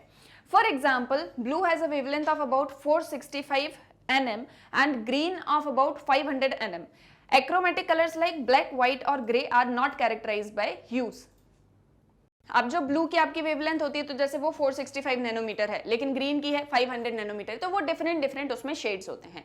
देन जो आपके एक्रोमेटिक कलर्स होते हैं वो कौन से होते हैं, तो ब्लैक, व्हाइट और ग्रे, ये जो है इनको ह्यूज के थ्रू हम कैरेक्टराइज नहीं करते, these are just the achromatic colours. तो ये फर्स्ट डायमेंशन क्या है आपके कलर का, ह्यू। सेकेंड है सेचुरेशन। सेचुरेशन अगेन एक साइकोलॉजिकल एट्रीब्यूट है। इसमें क्या होता है, इसमें it's just the relative amount of hue of a surface और ऑब्जेक्ट। किसी सरफेस में या किसी ऑब्जेक्ट में कितना relative amount of hue present है वो सेचुरेशन होता है आपका। जो लाइट ऑफ सिंगल वेवलेंथ होती है that is monochromatic appears to be highly saturated. As we mix different wavelengths, the saturation decreases. The color gray is completely unsaturated. ये basically बस ये एक चीज बता रहा है कि जैसे फॉर एग्जांपल आपने किसी कलर में किसी दूसरे कलर को मिक्सअप कर दिया तो उसका सेचुरेशन जो है वो चेंज हो जाएगा, है ना। जैसे फॉर एग्जांपल आपने रेड में येलो को मिक्स कर दिया तो अब वो उतना ज्यादा रेड भी नहीं रहा, येलो भी नहीं रहा, कुछ अलग ही कलर, कुछ अलग ही शेड निकल के आ जाता है। तो दैट्स जस्ट बेसिकली सेचुरेशन की relative amount of hue of a surface या ऑब्जेक्ट। ग्रे कलर जो होता है वो टोटली कंप्लीटली अनसेचुरेटेड होता है, उसमें किसी तरह की कोई सेचुरेशन नहीं होती। ब्राइटनेस जो है आपका वो क्या है, इंटेंसिटी ऑफ लाइट। इसमें हमने एग्जांपल्स पढ़े थे कि जैसे व्हाइट है तो व्हाइट सबसे top of the brightness dimension है और ब्लैक जो है वो सबसे बॉटम है। क्योंकि जैसे फॉर एग्जांपल जस्ट सपोज ये आप देख रहे हो ये पूरा व्हाइट है, यहां से भी मैं भी हट जाती हूँ, मैं भी आपको नहीं दिख रही हूँ, ठीक है। तो ये जो है ये टोटली पूरा व्हाइट आपको कलर दिख रहा है, so this is the top of brightness. अब यहीं पर अगर मैं अभी ब्लैक शेड यूज कर दूं तो आपको ये बिल्कुल जो है डिम टाइप से दिखाई देने लगेगा, सो that is the bottom of the brightness. तो टॉप और बॉटम ऑफ द ब्राइटनेस इसमें जो है मतलब दोनों ही क्रोमेटिक एक्रोमेटिक दोनों ही तरह के वेरिएशंस होते हैं, और व्हाइट में हाईएस्ट डिग्री ऑफ ब्राइटनेस है और ब्लैक में लोएस्ट डिग्री ऑफ ब्राइटनेस है। तो इस तरीके से आपको ह्यू बताना है, सैचुरेशन बताना है, देन आपको ब्राइटनेस बताना है। क्लियर है, आए यहां तक समझ में? आई होप सो, इतने में कोई डाउट नहीं होगा। क्वेश्चन नंबर 3 में सो आपको क्या बताना था कि कलर विजन क्या होता है और उसके कितने डायमेंशंस होते हैं। क्लियर है, नो डाउट, यस और नो, जल्दी बताओ मुझे, ठीक है। अब आ जाओ नेक्स्ट क्वेश्चन पे, that is your question number 4। How does auditory sensation takes place. Auditory sensation क्या है बताओ, क्या होती है ऑडिटरी सेंसेशन? आपके अपने ईयर्स। तो आपके ईयर्स जो हैं वो भी एक तरह के ह्यूमन सेंसेस के अंदर आते हैं।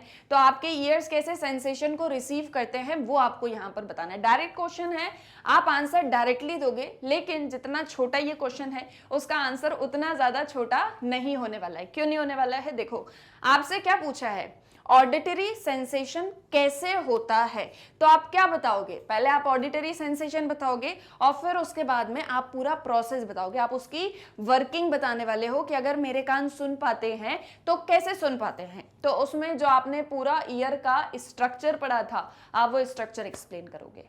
क्लियर है, और साथ ही साथ में वर्किंग को भी एक्सप्लेन करोगे। तो जो आपने स्ट्रक्चर एंड वर्किंग पढ़ा हुआ है चैप्टर के अंदर,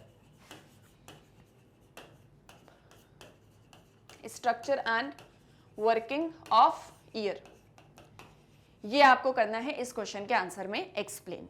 क्लियर है। अब कैसे स्टार्ट करोगे, तो सबसे पहले बताओगे कि ऑडिटरी सेंसेशन होता क्या है। जस्ट छोटा सा इंट्रोडक्शन, बिल्कुल छोटा सा, एक बिल्कुल छोटा सा introduction, then you will go with the structure of ear, then working of ear and finally conclusion, की इस तरीके से ऑडिटरी सेंसेशन काम करती है। कंक्लूजन भी एक ही लाइन का रहेगा, ठीक है, कि ये जो पूरा प्रोसेस अभी मैंने एक्सप्लेन किया, इस अकॉर्डिंग ऑडिटरी सेंसेशन काम करती है, मतलब जो अभी हम एक्सप्लेन करेंगे, ठीक है। तो अब देखो आपने क्या बताया कि auditory sensation begins when sound enters our ears and stimulates the chief organs of hearing. Auditory sensation तब होती है जब साउंड हमारे ईयर्स तक पहुंचता है। अभी आप मुझे सुन पा रहे हो, क्यों सुन पा रहे हो, क्योंकि जो साउंड है वो आपके ईयर्स तक आ रहा है। ऐसा नहीं है कि मैं जहां से बोल रही हूं वहां से साउंड आप तक पहुंच रहा है, आपके मोबाइल, लैपटॉप, जहां जिससे भी आप सुन रहे हो उससे साउंड आप तक पहुंच रहा है। क्लियर है, आई ये भी यहां तक समझ में। अब फॉर एग्जाम्पल आपसे कोई भी कुछ भी बोलता है तो वो बात आपके कानों तक कैसे जाती है, क्योंकि साउंड जो है वो आपके ईयर्स तक एंटर कर रहा है, और जैसे ही वो एंटर करेगा ऑडिटरी सेंसेशन स्टार्ट हो जाएगी। मतलब आपके जो कान हैं, आपके जो ईयर्स हैं, वो काम करने स्टार्ट कर देंगे और फिर वो ऐसे करके चीफ ऑर्गन्स ऑफ हियरिंग तक पहुंचेंगे। देखो बेसिकली एक जो पूरा प्रोसेस होता है ऑडिटरी सेंसेशन का, वो स्टार्ट होता है पिन्ना से। कहां से स्टार्ट हो रहा है, पिन्ना से स्टार्ट हो रहा है, और कॉर्टी या कॉटाई जो भी इसको प्रोनाउंस करते हैं, यहां तक आपके पूरा पहुंच रहा है। सो स्टार्ट होगा पिन्ना से और एट लास्ट जो आवाज आपके ईयर्स तक पहुंचती है that is just because of कॉर्टी। Clear है। तो ये पिन्ना से लेके कॉर्टी तक कैसे पहुंची है ये आपको यहाँ पर एक्सप्लेन करना है। तो इसमें आप क्या बताओगे कि ऑडिटरी सेंसेशन में जो है कौन कौन सी स्टेप्स होती है। मैं जस्ट आपको एक बिल्कुल ब्रीफ में बता रही हूँ, आप उसको डिटेल में लिखना। और साथ ही साथ में ये जो आपका फिगर है, मतलब आप सेम ऐसा तो जरूर नहीं बना सकते हो, बट जैसे भी आप कोशिश करो अपने अकॉर्डिंग, जितना भी आप इजी उसको कर सकते हो फिगर को, आप उसको इजीएस्ट वे में करके फिर उसको एक्सप्लेन करो। आप इसको देखो 3 पार्ट्स में भी मतलब जो है ड्रॉ कर सकते हो। देखो आपका जो ईयर फंक्शनिंग करता है तो वो 3 पार्ट्स में ही करता है। एक होता है आपका कौन सा, आउटर ईयर या एक्सटर्नल ईयर हम बोले, देन योर मिडिल ईयर, ये एक्सटर्नल ईयर हो गया, ये मिडिल हो गया, और फिर ये इनर ईयर हो गया। ठीक है, 3 पार्ट्स में काम होता है। तो आपने एक तरफ एक्सटर्नल ईयर बनाया, एक्सटर्नल ईयर कितना है, इतना है एक्सटर्नल ईयर, जहां पर ये जो आपका पिन्ना है ये क्या करता है, ये साउंड वेव्स को रिसीव करता है। और फिर ये जो पूरा एक आपको दिख रहा है, ये जो एक पूरा वो होता है ना, क्या बोलते हैं इसको, एक वेसल टाइप से रहता है जहां पर वेक्स होते हैं और साथ ही साथ में छोटे छोटे हेयर्स भी होते हैं जहां से साउंड ट्रेवल करेगा पूरा। तो ये आपका एक्सटर्नल ईयर आपने एक तरफ ड्रॉ किया, जस्ट कैसे छोटा सा ऐसे कर सकते हो ना, ऐसे कर लो और ये ऐसे कर लो, ये बन गया आपका एक्सटर्नल ईयर। मतलब देखो मैंने तो स्टार्टिंग से बताया मेरी ड्राइंग इतनी ज्यादा अच्छी है नहीं, बट आप अपने अकॉर्डिंग प्रैक्टिस करोगे ना तो आपकी ड्राइंग भी परफेक्ट हो जाएगी और आप अच्छे से डायग्राम्स बना सकोगे। क्योंकि साइकोलॉजी में ना बहुत सारे डायग्राम्स होते हैं और जितना ज्यादा आप डायग्राम्स बना के एक्सप्लेन करोगे ना उतना ज्यादा आपके लिए अच्छा होता है। ठीक है, तो ये हो गया आपका एक्सटर्नल ईयर, आपने ऐसे बना दिया। फिर इसके बाद में मिडिल ईयर है। मिडिल ईयर जो होता है आपका वो कहाँ तक होता है, ये मतलब ये बोलते हैं ना अपन कि यहाँ पे टिम्पैनिक मेम्ब्रेन होती है और फिर वहां से टिम्पैनिक मेम्ब्रेन से जो वो सेमी सर्कुलर कैनल्स होते हैं 3, दैट इज हैमर, एनविल और स्टिरअप, वहां तक रहता है। So this is your middle ear. और फिर उसके बाद में इनर ईयर होता है, ठीक है, जिसके अंदर कॉकलिया होता है। फिर कॉकलिया से ही कॉर्टाई तक जो है आपका पूरा साउंड ट्रेवल करता है। तो आप इसको 3 पार्ट्स में भी एक्सप्लेन कर सकते हो। क्लियर है। अगर आपको ऐसे बनाना, अगर आपको पूरा डायग्राम साथ में बनाना, आप वैसे बना लो, मतलब डिपेंड करता है आपके ऊपर, आप उसको जितना ज्यादा इजी वे में एक्सप्लेन कर सकते हो। फिर उसके बाद में आपके पॉइंट्स क्या क्या हो जाएंगे, तो जैसे पिन्ना जो है वो साउंड वाइब्रेशन को कलेक्ट करता है और ऑडिटरी मीटर्स के थ्रू टिम्पैनम तक पहुंचता है। देखो यहाँ पर नोट कर लो, मतलब ये इजीएस्ट वे होगा, ऐसे नोट्स बना लोगे तो आगे भी ध्यान में रहेगा कि पहले पिन्ना आएगा, okay, then auditory meatus, okay, ये पूरा एक्सटर्नल ईयर है। देन इसके बाद में ये कहां पहुंचेगा, टिम्पैनिक कैविटी पे, या टिम्पैनम बस लिख देती हूं मैं, ठीक है, टिम्पैनम, टिम्पैनिक मेम्ब्रेन या टिम्पैनिक कैविटी एक्सेट्रा एक्सेट्रा, यहां तक पूरा साउंड ट्रेवल आपका करता है। देन इसके बाद में from the tympanic cavity the vibrations are transferred to 3 ossicles. ये 3 ऑसिल्स क्या करती हैं, साउंड की जो मतलब जो आपके साउंड की स्ट्रेंथ है ना उसको और ज्यादा बढ़ा देती हैं और फिर उसको इनर ईयर तक ट्रांसमिट करती हैं। तो आपके टिम्पैनिक कैविटी से ये 3 ऑसिल्स तक जाएगा। कहां जाएगा, 3 ऑसिल्स। अब ये आपकी 3 ऑसिल्स कौन कौन सी होती हैं, तो जो एनुअल हमने पढ़ी थी और एनुअल के साथ में एक और कौन सी थी, वो स्टिरअप वगैरह, ऐसे 3 होती हैं, ठीक है, जो अभी मैंने आपको डायग्राम में एक्सप्लेन करी। देन उसके बाद में यहां से जो आपका साउंड है वो ट्रेवल करेगा कहां, इनर ईयर में। So in the inner ear the cochlea receives the sound waves through vibrations and the endolymph is set in motion which also vibrates the organ of कॉर्टी। तो यहां से कॉक्लिया में गया, कॉक्लिया में endolymph को motion में लेकर आया और एंडोलिम्फ से कॉर्टी में गया। तो कहां कहां हो रहा है, कॉक्लिया एंडोलिम्फ, ये यहां से कहां आ जाएगा, कॉक्लिया एंडोलिम्फ एंड फाइनली कॉर्टी। ये यहां पर प्रोसेस एंड हो जाएगा। ये 3 ऑसिल्स का नाम आप इसमें लिख लो, ठीक है। एक होती है एनविल होती है, एक होती है आपकी स्टिरअप और एक और होती है उसका नाम है, ये देखो यहां पर लिखा हुआ है, दैट्स हैमर। क्लियर है, वो कौन सी होती है, हैमर होती है। तो ये 3 ऑसिल्स से कॉक्लिया में, then endolymph and then Corti, finally ये पूरा आपका प्रोसेस होता है ईयर का, कि साउंड जो है वो आपके ईयर तक कैसे पहुंचता है। क्लियर है, आए ये भी यहां तक समझ में। तो इस तरीके से आप देखो, अब इसको आप नोट डाउन करना है, नोट डाउन कर लो, आपको इसका स्क्रीनशॉट लेना है, जैसे भी आपको बेटर लगता है, जैसे भी आपको सही लगता है आप इसको नोट डाउन कर लो, ठीक है। ये आपको याद रहेगा आगे तक के लिए। Now finally what happened, the impulses are sent to auditory nerve which emerges at the base of cochlea and reaches the auditory cortex where the impulse is interpreted. That's how auditory sensation takes place. अब जो impulses हैं वो auditory nerve तक जाएंगी, यहां से मतलब ये कहां पर होती हैं, जो आपका बेस होता है कॉक्लिया के वहां पर, फिर ये कॉर्टेक्स तक पहुंचेंगी जहां पर impulses को इंटरप्रेट किया जाएगा और इस तरीके से ऑडिटरी सेंसेशन काम करती है। क्लियर, आया समझ में। तो मैंने बिल्कुल शॉर्ट में आपको बताया है, आप इसको डिटेल में एक्सप्लेन करना जब इस तरह का क्वेश्चन लॉन्ग में आ जाता है। तो शॉर्ट में आता है तो बिल्कुल इस तरीके से करो, डायग्राम नहीं भी बनाओगे तो चलेगा, बनाते हो तो अच्छी बात है, बट नहीं भी बनाओगे तो कोई दिक्कत नहीं होगी, लेकिन लॉन्ग अगर लिख रहे हो तो फिर उसमें जरूर बनाना। क्लियर है, नो डाउट। अब देखो नेक्स्ट क्वेश्चन है question number 5, define attention, explain its properties. Again 2 parts में क्वेश्चन, पहले आपको डिफाइन करना है कि अटेंशन होता क्या है और फिर आपको उसकी प्रॉपर्टीज बताना है। सिंपल क्वेश्चन, सिंपल सा आंसर हम इसका लिखेंगे। आप लोग मुझे बताओ जल्दी से कमेंट सेक्शन में कि अटेंशन का मीनिंग क्या होता है, कैसे डिफाइन करोगे अटेंशन को। यहां से देख के मत बताना, यहां तो बता ही दूंगी मैं, एग्जाम वो आपके चैप्टर के अंदर भी हमने पढ़ाई हुआ है। उसके अलावा आप बताओ कि अटेंशन से आप क्या समझते हो। अगर आपने अभी तक चैप्टर पढ़ा है तो आप मुझे इजीली बता दोगे, अगर आपने नहीं भी पढ़ा है चैप्टर तो कुछ तो आइडिया होगा अटेंशन को लेके कि एग्जैक्टली अटेंशन होता क्या है। जब हम अटेंशन बोलते हैं तो क्या मतलब होता है उसका, वो वाला अटेंशन नहीं जो आपकी स्कूल असेंबली में होता था ना, stand it is and then attention, वो वाला टेंशन नहीं, ठीक है। आपको इन जनरल बताना है कि अटेंशन का मतलब होता क्या है। एक आध वर्ड में बताओ, कैसे भी बताओ, मुझे कमेंट सेक्शन में बताओ, जल्दी से बताओ, और ठीक है। जब तक हम यहाँ पर देखते हैं कि हमको किस तरीके से क्वेश्चंस को आंसर करना है, ठीक है। सो देखो अब अटेंशन क्या होता है, अटेंशन क्या है, एक प्रोसेस है, process through which certain stimuli is noticed from a group of others is generally refer to as attention. इतना सारा स्टिमुलस मेरे आसपास में प्रेजेंट है, ठीक है। जस्ट सपोज ये मैं हूं, ठीक है, मान लो मैं ऐसी हूं, ठीक है, ऐसी दिखती हूं मैं।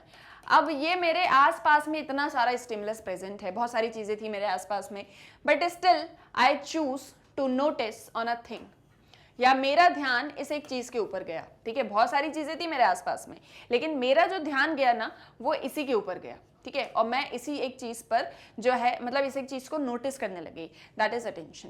कि from a group of stimulus when you choose और when you notice certain stimuli, जब आप नोटिस करते हो, क्योंकि देखो अटेंशन के ना 2 और टाइप्स होते हैं, एक होता है सिलेक्टिव अटेंशन, एक होता है सस्टेन्ड अटेंशन। सिलेक्टिव अटेंशन आपका क्या होता है कि जब आप स्टिमुलस में से चूज करते हो कि मैं इसी एक पर्टिकुलर चीज को नोटिस करूंगा या इसी के ऊपर अटेंशन अपना फोकस करूंगा, that is selective attention. But in general जो आपका अटेंशन होता है वो क्या होता है, जहां पर आप किसी चीज को नोटिस कर रहे हो। फॉर एग्जाम्पल जस्ट सपोज अभी मेरे आसपास में बहुत सारी चीजें, ठीक है, अभी जिस रूम में मैं हूँ तो मेरे पास में बहुत सारी चीजें हैं, जस्ट सपोज बहुत सारी लाइटिंग्स है यहाँ पर टेबल्स हैं, चेयर्स हैं, और साथ ही साथ में ब्लैक बोर्ड है और वॉल्स वगैरह भी हैं, और मेरे पास में जो है कंप्यूटर सिस्टम्स भी हैं, etcetera etcetera, but I choose to look at this camera. That means ये मेरा सिलेक्टिव अटेंशन है, मैंने अपनी तरफ से सिलेक्ट किया है कि मैं इसी एक चीज के ऊपर फोकस करूंगी, that is selective attention. But इनमें से मेरा ध्यान कोई ऐसी चीज पर चले जाए जो मुझे अट्रैक्ट कर रही थी। फॉर एग्जाम्पल मान लो यहाँ पर कोई एक बहुत ही ऐसा, क्या बोलते हैं उसको, शो पीस रखा हुआ था जिसमें बहुत ही प्यारा सा कलर था और बहुत ही शाइनिंग सा था, तो मेरा बार बार ध्यान उसकी तरफ जा रहा था, that is attention, that is in simple terms attention. But जो सिलेक्टिव अटेंशन होता है वो क्या होता है, जहां पर आप सिलेक्ट कर रहे हो किसी चीज को। तो इसीलिए जब सिर्फ अटेंशन की डेफिनेशन लिखो, सिर्फ जब अटेंशन की डेफिनेशन लिख रहे हो तो उसमें सिलेक्ट मत लिखना, उसमें नोटिस लिखना, ठीक है, कि from a variety of stimulus और from a group of stimulus when you notice certain stimuli, that is attention. Clear है, ये होगी आपकी डेफिनेशन अटेंशन की। अब हमसे पूछी है कि अटेंशन की कितनी सारी प्रॉपर्टीज होती हैं, तो इन जनरल 4 होती हैं। देखो जब भी हम अटेंशन की बात करते हैं तो it refers to several properties like selection, alertness, search and concentration. Properties की बात करिए, मतलब जब आप अटेंशन के बारे में बात करते हो तो अटेंशन के अंदर कितनी सारी चीजें आती हैं। तो अटेंशन के अंदर सिलेक्शन भी आता है। सिलेक्शन कैसे, कि जब आप लार्ज नंबर ऑफ स्टिमुली में से आपके जो सेंस ऑर्गन्स होते हैं वो किसी एक ही चीज को सिलेक्ट करते हैं और उसी के ऊपर फोकस करते हैं, but we do not notice all of them at the same time, only a selected few of them are noticed. तो फॉर एग्जाम्पल यहाँ पर जितना भी सारा स्टिमुलस था उसमें से मुझे ये चीज बहुत ज्यादा अच्छी लगी या इसने मुझे बहुत ज्यादा अट्रैक्ट किया, तो मैंने कहा नहीं यार मैं तो इसी के ऊपर फोकस करूंगी। दैट मीन्स सिलेक्शन, कि जहां पर आप बहुत सारे स्टिमुलस में से आपके जो सेंस ऑर्गन्स हैं वो किसी एक आधी चीज को सिलेक्ट करके नोटिस करने का या फिर उसके ऊपर अटेंशन फोकस करने की बात कर रहे हैं, दैट इज सिलेक्शन। ठीक है, अटेंशन के भी बहुत सारे अलग अलग मीनिंग्स होते हैं, मतलब अटेंशन के मीनिंग नहीं होते बट अटेंशन से रिलेटेड कुछ टर्म्स होते हैं जिसको हमको समझना है। ठीक है, तो अटेंशन इन जनरल मैंने आपको बताया, सिलेक्टिव अटेंशन मैंने आपको बताया। इसके बाद में है alertness. What is alertness? So it refers to an individual's readiness to deal with stimuli that appear before him or her. Alertness का मतलब ये होता है कि जहां पर आप बिल्कुल रेडी हो, आप किसी भी चीज के लिए रेडी हो, जो भी स्टिमुलस आपके आसपास में प्रेजेंट है आप उसके लिए रेडी हो, जो भी चीज आपके सामने आती है आप उसके लिए रेडी हो।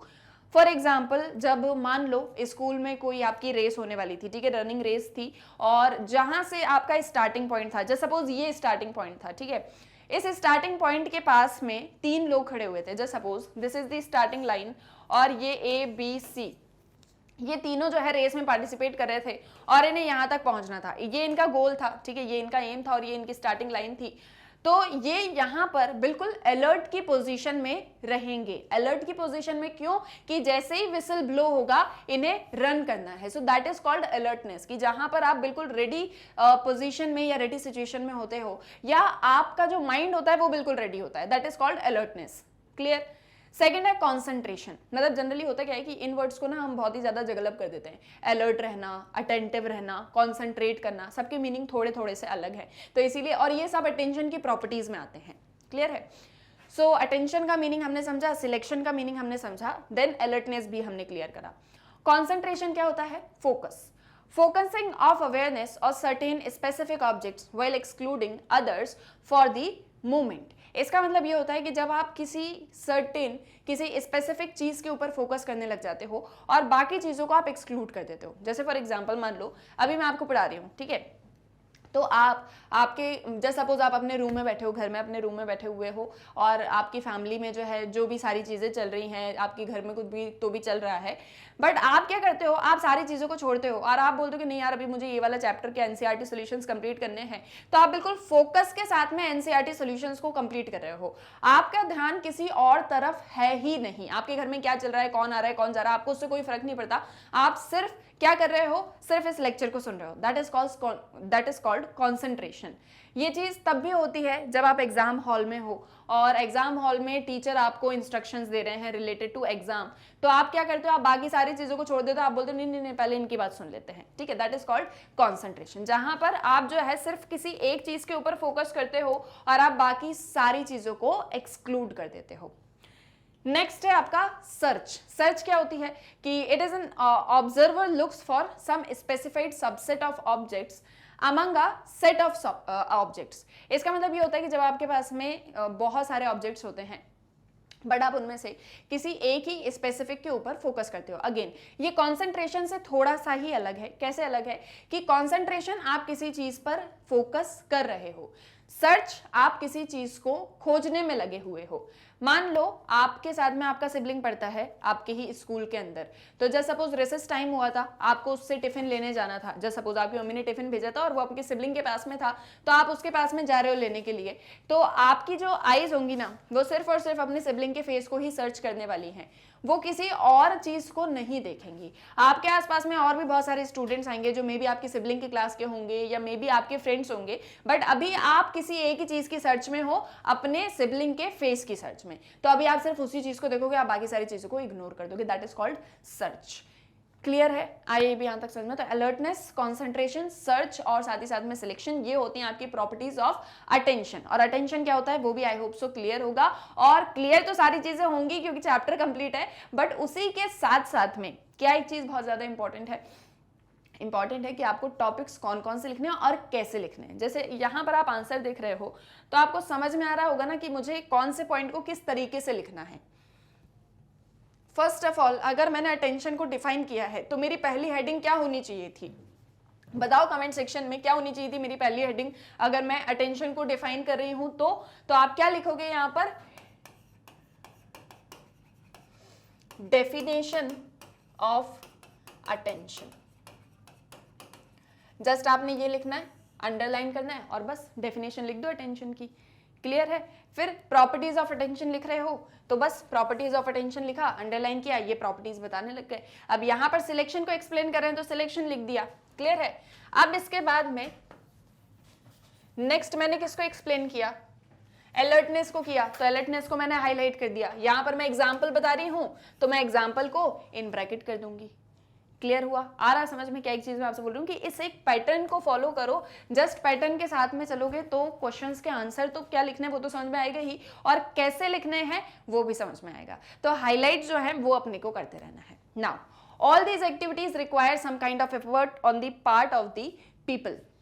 ये जितनी भी सारी एक्टिविटीज हैं, चाहे कंसंट्रेशन आपको करना हो, चाहे आपको अलर्ट रहना हो, चाहे आपको किसी चीज को सर्च करना हो, चाहे आपको कहीं पर अटेंशन पे करना है, इन सारी चीजों में थोड़े बहुत एफर्ट्स हर एक इंडिविजुअल के लगते हैं और इसीलिए इसको अटेंशन को एफर्ट एलोकेशन भी कहा जाता है।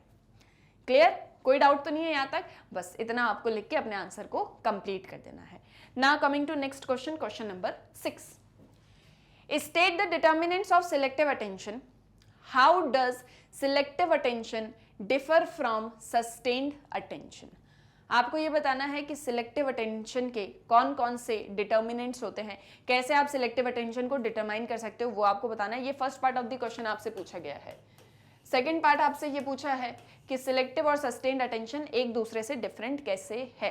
तो स्टार्ट कैसे करोगे? स्टार्ट करोगे सबसे पहले बताओगे कि सिलेक्टिव अटेंशन होता क्या है। तो अभी मैंने आपको थोड़ी देर पहले उसकी डेफिनेशन बताई कि सिलेक्टिव अटेंशन ये कि जब आप सर्टेन स्टिमुलस में से किसी स्पेसिफिक स्टिमुली को सिलेक्ट करते हो कि आप इसी के ऊपर अटेंशन पे करोगे या आप इसी के ऊपर फोकस करोगे, that is your attention, selective attention. Clear है? तो सिलेक्टिव अटेंशन की एक छोटी सी डेफिनेशन लिखना कि it is concern mainly with the selection of a limited number of stimuli और objects from a large number of stimuli. इसका मतलब ये होता है कि जब आप बहुत सारे स्टिमुलस में से किसी सिलेक्टिव या लिमिटेड नंबर ऑफ स्टिमुली के ऊपर फोकस करना स्टार्ट करते हो। Our perceptual system has a limited capacity to receive and process information, so this means that it can deal only with a few stimuli at a given moment of time. इसमें मैंने आपको बहुत सारे examples दिए थे कि जब आप अपने क्लासरूम के अंदर जाते हो, जैसे सपोज सवेरे सवेरे आप जो है क्लास के लिए लेट हो गए और जैसे ही आप क्लासरूम के अंदर जाओगे तो आपकी टीचर पढ़ा रही होंगी और बहुत सारे जो है बच्चे बैठे होंगे। अब इसके साथ में बहुत सारे स्टिमुलस प्रेजेंट है। एक तो बहुत सारे बच्चे प्रेजेंट हैं, बहुत सारी बेंचेस भी हैं, वेंटिलेटर्स भी हैं, साथ ही साथ में जो है डेस्क भी हैं, बुक्स भी हैं, स्कूल बैग्स भी हैं, वाटर बॉटल्स भी हैं, टीचर है, बोर्ड है, टीचर की डेस्क भी होगी, साथ ही साथ में विंडोज भी होंगी, गेट्स भी होंगे। ये सब क्या है? ये सब स्टिमुलस है। क्लियर है? आप लेकिन जैसे ही क्लास के अंदर एंटर करते हो तो आपका सबसे पहले ध्यान होता है भाई अपनी वाली चेयर पे, ठीक है, जहां पर आज आपको बैठना है, तो आप सीधे जाते हो अपने उस चेयर के ऊपर बैठते हो, that is your first selective attention. Secondly, आप जैसे ही सेटल हो जाते हो जाकर अपनी सीट पे, आप अपनी टीचर की तरफ देखते हो, that's your second selective attention. तो क्या होता है कि हम एक टाइम पर एक ही चीज के ऊपर अटेंशन पे कर सकते हैं। आप सोचो कि आप एक ही तरफ बैठे बैठे 360 डिग्री में सारा सब कुछ देख लो, अटेंशन पे कर लो उसके ऊपर, सो दैट्स नॉट पॉसिबल। देखना is different thing but noticing is different thing, है ना। तो इसीलिए अटेंशन जो होता है, हमारी जो परसेप्चुअल सिस्टम होता है, हमारा जो समझने का सिस्टम होता है, वो उसकी लिमिटेड कैपेसिटी होती है, वो लिमिटेड लेवल पर ही इंफॉर्मेशन को रिसीव कर सकता है और प्रोसेस कर सकता है। तो इसीलिए हम एट अ टाइम कुछ ही चीज को अटेंशन पे कर सकते हैं। तो इसीलिए जो सिलेक्टिव अटेंशन होता है दैट इज नोन एज कि जब आप किसी बहुत सारे स्टिमुलस में से लिमिटेड नंबर ऑफ स्टिमुली को सिलेक्ट करते हो। अब ये तो हो गया आपका सिलेक्टिव अटेंशन क्या होता है, वो हमने बता दिया। अब सेकेंडली हमको बताना था कि भाई डिटर्मिनेंट्स क्या होते हैं सिलेक्टिव अटेंशन के। So here are some of the factors affecting selective attention. Several factors influence selective attention and these generally relate to the characteristics of stimuli and the characteristics of individuals. अब देखो बहुत सारे ऐसे factors होते हैं जो selective attention को affect करते हैं। अब ये जो फैक्टर्स होते हैं ये या तो आपके स्टिमुलस से प्रेजेंट मतलब रिलेटेड होते हैं या एक इंडिविजुअल से रिलेटेड होते हैं। मतलब इन शॉर्ट जो हमारा सिलेक्टिव अटेंशन होता है वो दो चीज़ों से क्लासिफाई किया जा सकता है, एक एक्सटर्नल फैक्टर और एक इंटरनल फैक्टर्स। हमको क्या बताना था, हमको बताना था कौन कौन से डिटर्मिनेंट्स होते हैं सिलेक्टिव अटेंशन के। तो डिटर्मिनेंट्स या फैक्टर्स हम बोलें दोनों सेम ही चीजें हैं कि कैसे आप सिलेक्टिव अटेंशन को डिटरमाइन करोगे। तो उसके लिए आपको फैक्टर्स को समझना पड़ेगा कि जनरली हमारा जो सिलेक्टिव अटेंशन होता है, देखो जब आप अटेंशन पे कर रहे हो किसके ऊपर कर रहे हो, स्टिमुलस के ऊपर। अब स्टिमुलस जो है वो एक्सटर्नल भी हो सकता है, इंटरनल भी हो सकता है।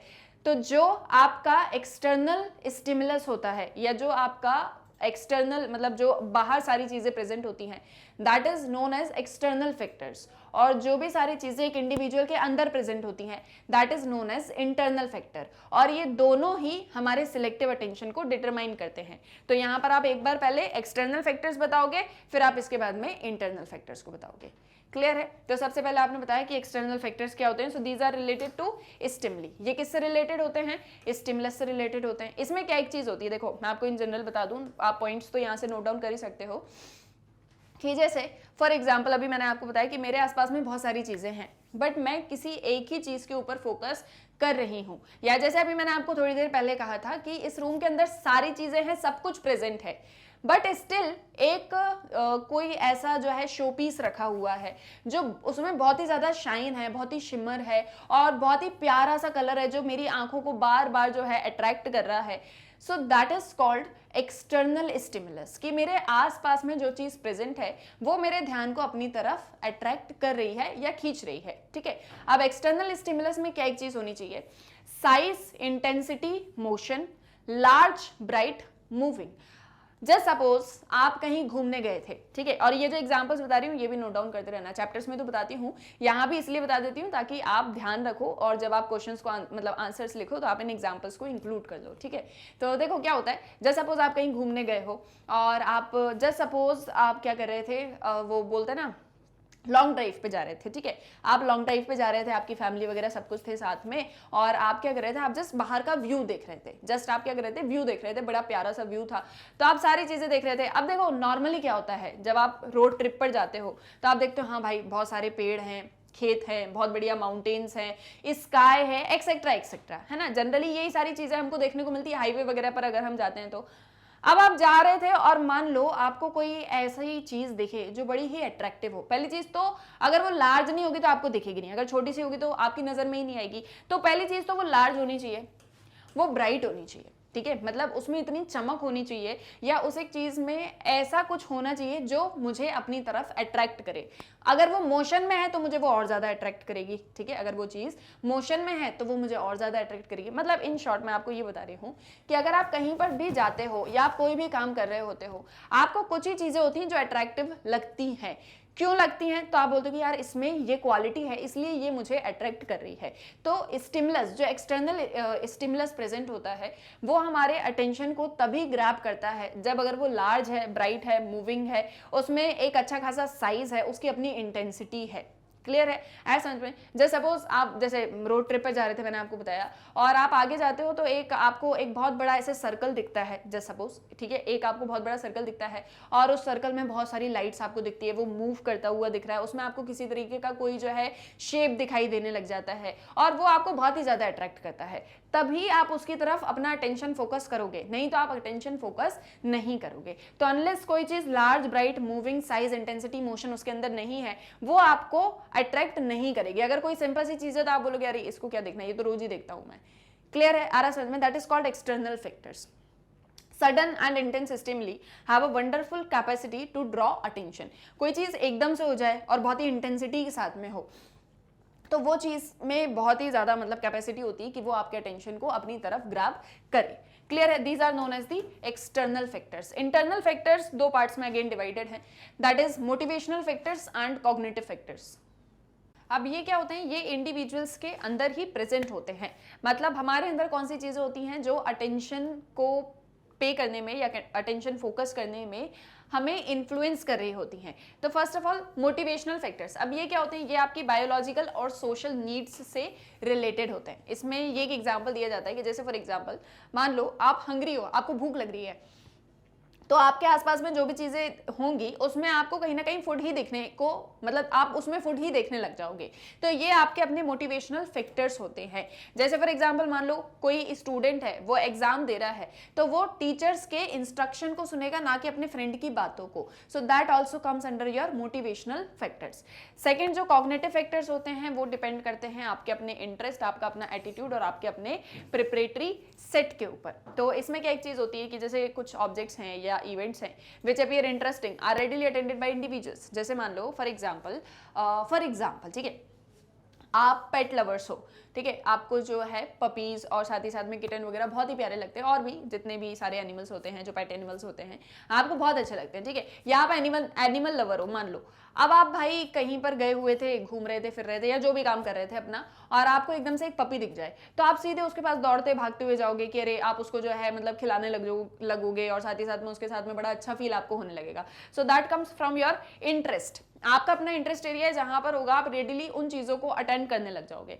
सिमिलरली हम कोई अटेंशन देते हैं उन चीजों को जो कि सर्टेन ऑब्जेक्ट्स और events to which we are favourably disposed. जो चीजों के लिए आप फेवरेबली डिस्पोज्ड होते हो, आप उनके ऊपर ज्यादा अटेंशन पे करने लग जाते हो। इसमें प्रिपरेटरी सेट के अंदर एक और चीज भी आती है कि जैसे फॉर एग्जांपल वो जो मैंने आपको पहले भी एग्जांपल दिया था और एक और बार वापस से दे देती हूँ कि जैसे सपोज रोज सुबह 6 बजे आपके घर मिल्कमैन आता है, तो 6 बजे डेली जो है रिंग बेल होती है, मतलब आपके घर की जो बेल है वो रिंग होती है, और आप सीधे उठते हो और आप अपने मिल्कमैन से मिल्क लेते हो, घर के अंदर आ जाते हो।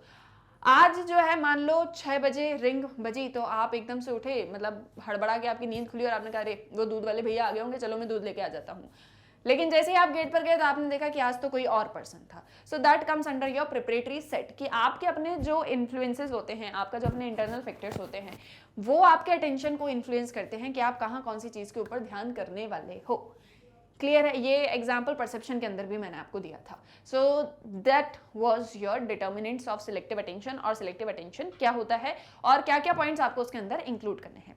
नेक्स्ट आपसे पूछा था difference between selective and sustained attention, तो अब वो आप यहाँ पर एक एक करके बता देना कि सिलेक्टिव अटेंशन क्या है कि जहां पर आप नंबर ऑफ स्टिमुली में से किसी एक का चीज के ऊपर फोकस कर रहे हो या उसके ऊपर ध्यान दे रहे हो, that comes under your selective attention. लेकिन जो आपका सस्टेन्ड अटेंशन होता है वो किससे रिलेटेड होता है? वो कॉन्सेंट्रेशन से रिलेटेड होता है। कॉन्सेंट्रेशन क्या है? Focusing on something and ignoring all other things. इसमें आपकी एबिलिटी कि आप कितनी देर तक अटेंशन जो है पे करके रख सकते हो, दैट इज सस्टेन्ड अटेंशन।